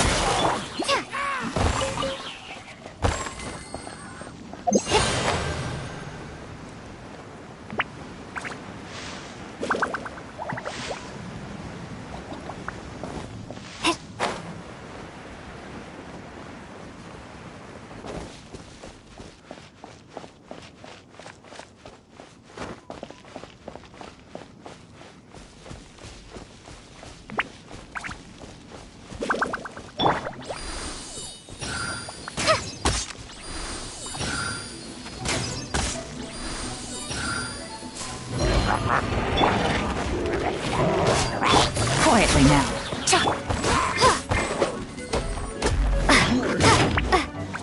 Starfall!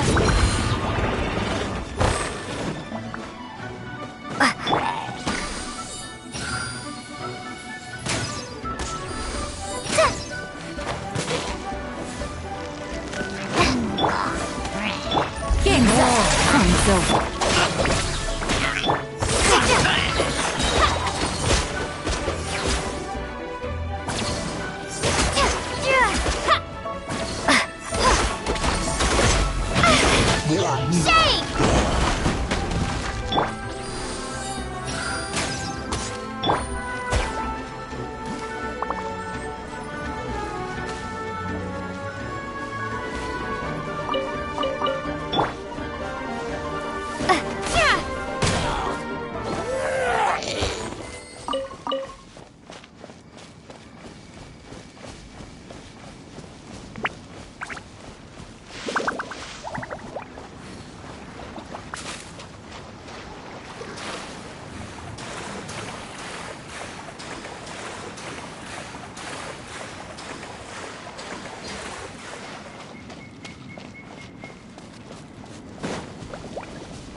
Just like we rehearsed. Gotcha.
she can see the kites here from Jinsa village.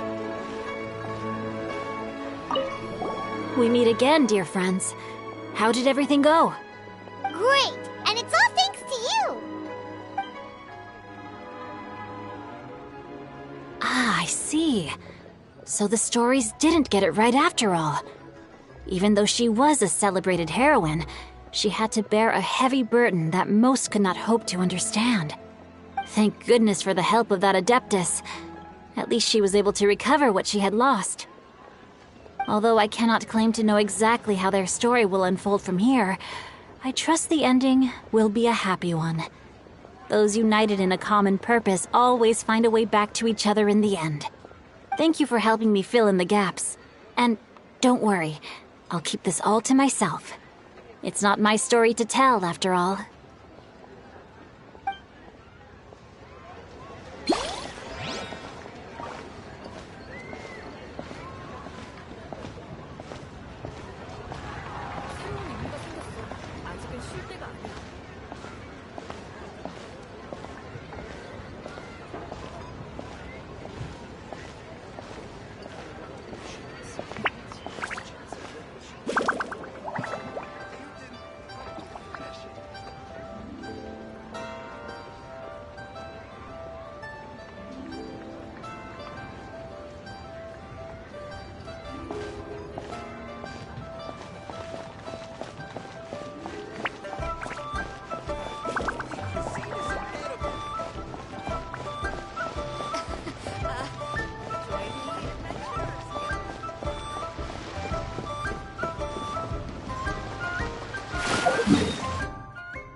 Want a taste of my hammer?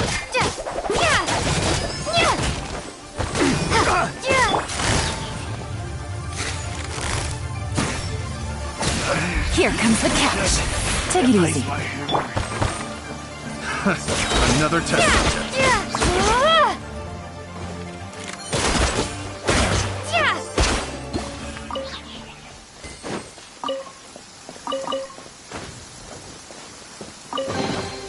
I'll keep this close.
Let the wind lead.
A reward on the road.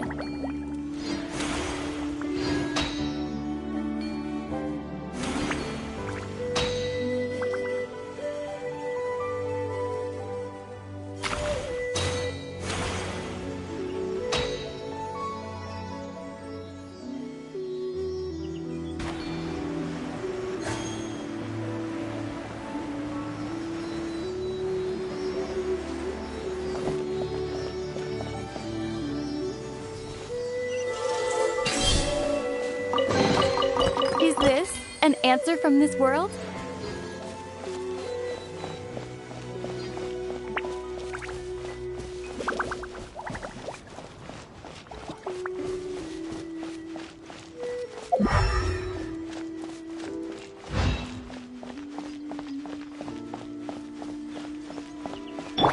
There is no escape!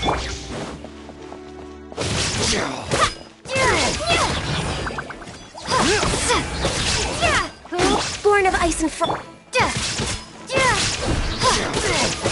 You're open. Good.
I'll keep this close.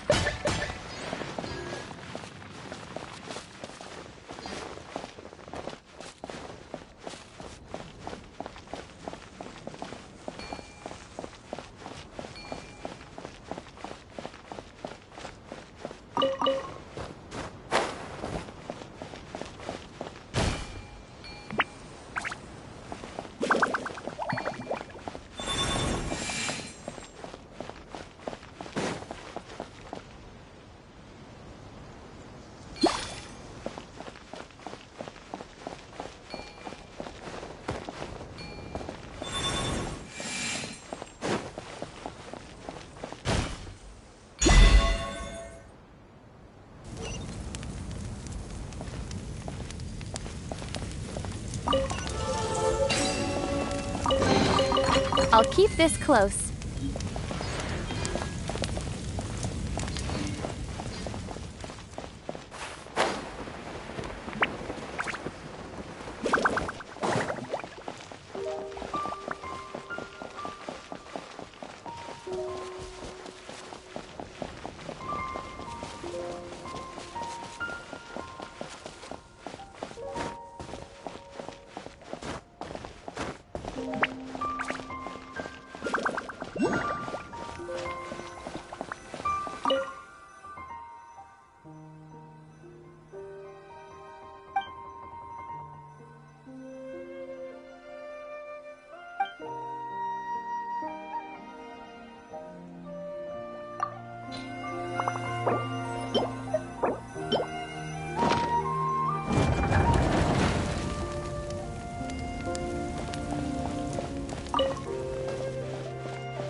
Lapis!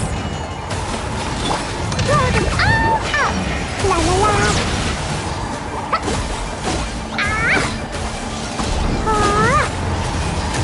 Dumpy dumpy crow!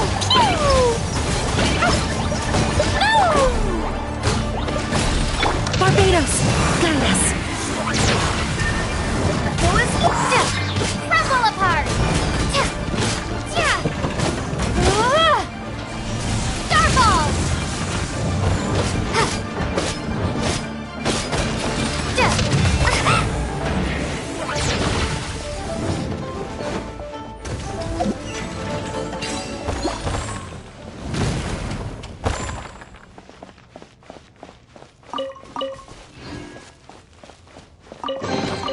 A reward on the road.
Your concerns are excessive and unfounded.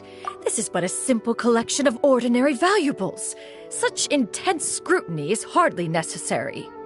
To be quite honest, your insistence on that fact is my primary cause for concern. In what way are any of these ordinary? Every single item here could be worth more than everything I own combined. I simply can't risk shelling out that kind of mora without proper scrutiny. If I'm wrong, I would never be able to earn it back, not even if I worked every single day for the rest of my life. I have to be careful. Yes, you can never be too careful. We're here, Clow. Miss Shenyan, what are you guys arguing about? Ah, perfect timing. This ignoramus is questioning the authenticity of my wares. I'll have you know, these items have remained untouched in my personal collection for several hundred years. To question their legitimacy is pure folly.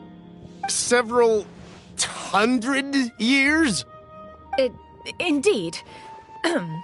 They're family heirlooms, you see, passed down over many generations, as families are wont to do.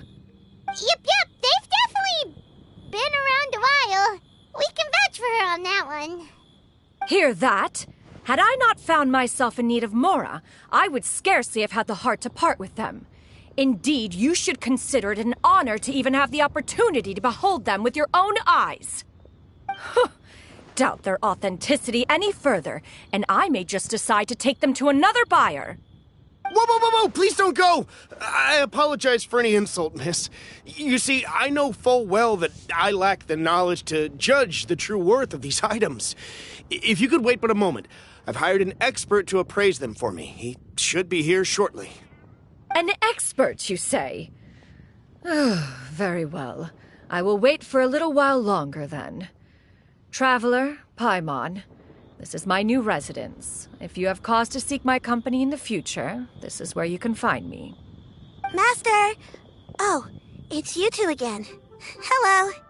Shiryu! You got a new outfit! It looks great on you. Mm-hmm. Master made it for me. I like it too. Huh? You know how to make clothes? Do I know how to make clothes? With the support of the proper mechanism, sewing is hardly a challenge. Master, I brought in most of my stuff. There's a few boxes left, but they're kind of heavy, so I just left them outside. Fret not. I shall help you move them into your room. Actually, I should probably sort through my stuff a bit first. Everything's kind of messy right now, so maybe you could, not look yet, Master? Yeah, that'd be great. It appears my young apprentice has her own fair share of secrets. No matter. Do what you must, child. Now, this expert you mentioned, when can we expect their arrival? Soon. Ah, there he is! Here, allow me to make some introductions. This is Mr. Zhongli, a well-respected consultant at Wangshang Funeral Parlor and an expert in all manner of valuables and antiques. Mr. Zhongli, this is Miss Shenyun. She's the one who's looking to sell the collection of valuables I mentioned earlier.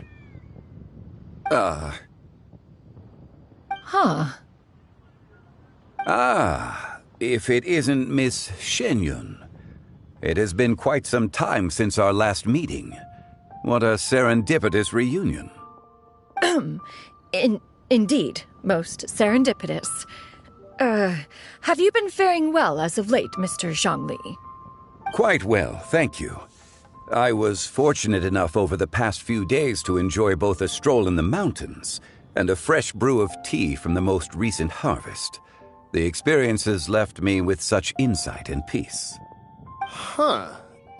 So you two are already acquainted? Indeed. How fortunate we are that fate has brought us together again. If you are otherwise unaware, allow me to inform you that Miss Shenyun is a well-regarded collector and appraiser. She is well-versed in all fields, and oft-celebrated for her impeccable taste. You stand to gain much from this opportunity. You are too kind, Mr. Zhongli. True collectors pride themselves on their wealth of knowledge and eye for detail. I can say without a doubt that you are foremost in that regard. Why, you flatter me, Miss Shenyun. It would seem that you are as self-effacing as ever. Not at all, Mr. Zhongli. Not at all. While I am loath to butt into this conversation, I must ask, you two already knew each other, and you seem to have quite a cordial relationship. Can I be certain that you're not working together to swindle me? I mean, you never know. Ha! A preposterous accusation. The heavens themselves would collapse before we would conspire to do such a thing. Miss Shenyun speaks the truth. Contracts are built on honesty and trust. If that proves to be beyond your capabilities in this instance, this transaction may be taken elsewhere. Say no more. Let us depart. I jest. What fool would still harbor doubts after Mr. Zhongli himself has vouched for the goods? Miss Shenyun, wait!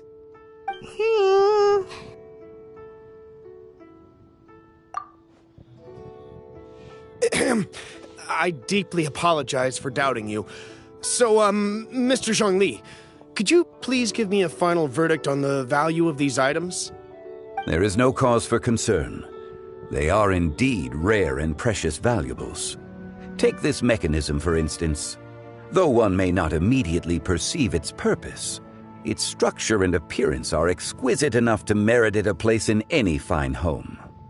The same can be said for this one here.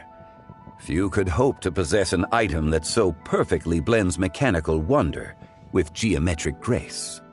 I am sure you have heard from your travels that the study of mechanisms is among the most wondrous arts in this world. With that in mind, I earnestly recommend procuring every last item in this collection. All right. Since I hired you as my consultant, Mr. Zhongli, I shall, of course, trust your good opinion. Then, in that case, Miss Shenyun, I'll take the lot. However, since the final sum is quite large, how about we start with an initial deposit through the Northland Bank? The Northland Bank? Huh. Oh, you refer to the fiduciary house. Oh, very well. I fear people only use the term bank nowadays. In that case, I'll be off for now. I'll return to collect the goods once you've received the funds.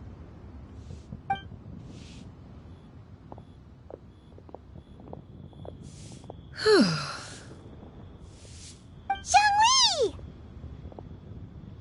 My friends, have you been doing well? We've been great!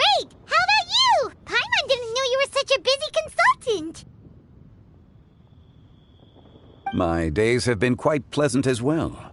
I had been quietly enjoying a cup of tea when Mr. Xiaozu requested my services. As for you, Miss Shenyun, I presume you must be looking to settle in the city?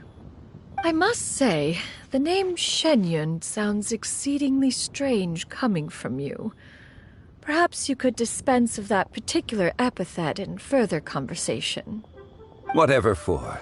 Am I not addressing you as a friend should? Well, that is true, but... Alas, refer to me however you will. After all, a name exists such that others may address you with it. One is hardly ignorant of that fact. It would seem that you have gained many valuable insights over the years, Cloud Retainer. One has indeed. One's previous stays were all brief. Now that one has made up one's mind to move and settle, one has gained a much better appreciation of the hubbub and commotion of the city, as well as the people's hard work and ardor. This city is much changed from how it was more than 1,000 years ago. Not unlike the ocean tides, so too shall the movement of people ebb and flow. From turmoil to peace, enlightenment to aspiration. Human society possesses limitless potential. In another 1,000 years, the scene we witness here may change in ways that are impossible for either of us to imagine. Alright, that's enough reflection for one day. No need to get all sentimental on us. You make a valid point, Paimon. Now that the sale has concluded, what say one plays the host as we try some specialty dishes together? One must profess great interest in trying bamboo shoot soup. Perhaps you have forgotten, Cloud Retainer, but I once tried my hand at that dish. You were at the table on that occasion, so logic dictates that you should have already tried it. Oh? What occasion was this? It was a reunion between friends several centuries ago. Alas, you must have been too preoccupied to secure yourself a portion. Or perhaps our other companions simply availed themselves of faster reflexes on that occasion. Huh! Hardly. 'Twas most certainly out of consideration for the others in attendance. In but a moment, one will show you what it means to have a true deftness of hand. It is settled then. Bamboo shoot soup, mora meat, crab roe tofu, triple-layered consommé. We shall enjoy the lot. One has already passed word to Shenhe and Ganyu to make a reservation. It is prime time for them to meet one's newest disciple. Is that agreeable to everyone? It should be a most splendid occasion. Shu Yu, come now, it is time to dine. Ah, this gentleman over here is Mr. Zhang Li. He is, A humble employee of Wangsheng Funeral Parlor. Pleased to make your acquaintance. Nice to meet you too, Mr. Zhengli. That should be everyone, right? Let's go!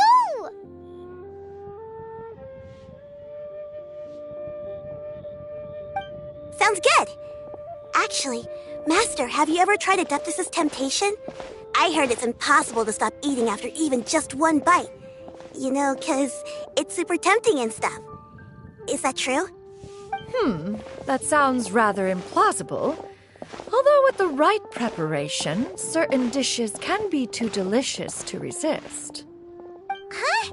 Why are you all walking so fast? Hey, wait for Paimon! Hey, wait up!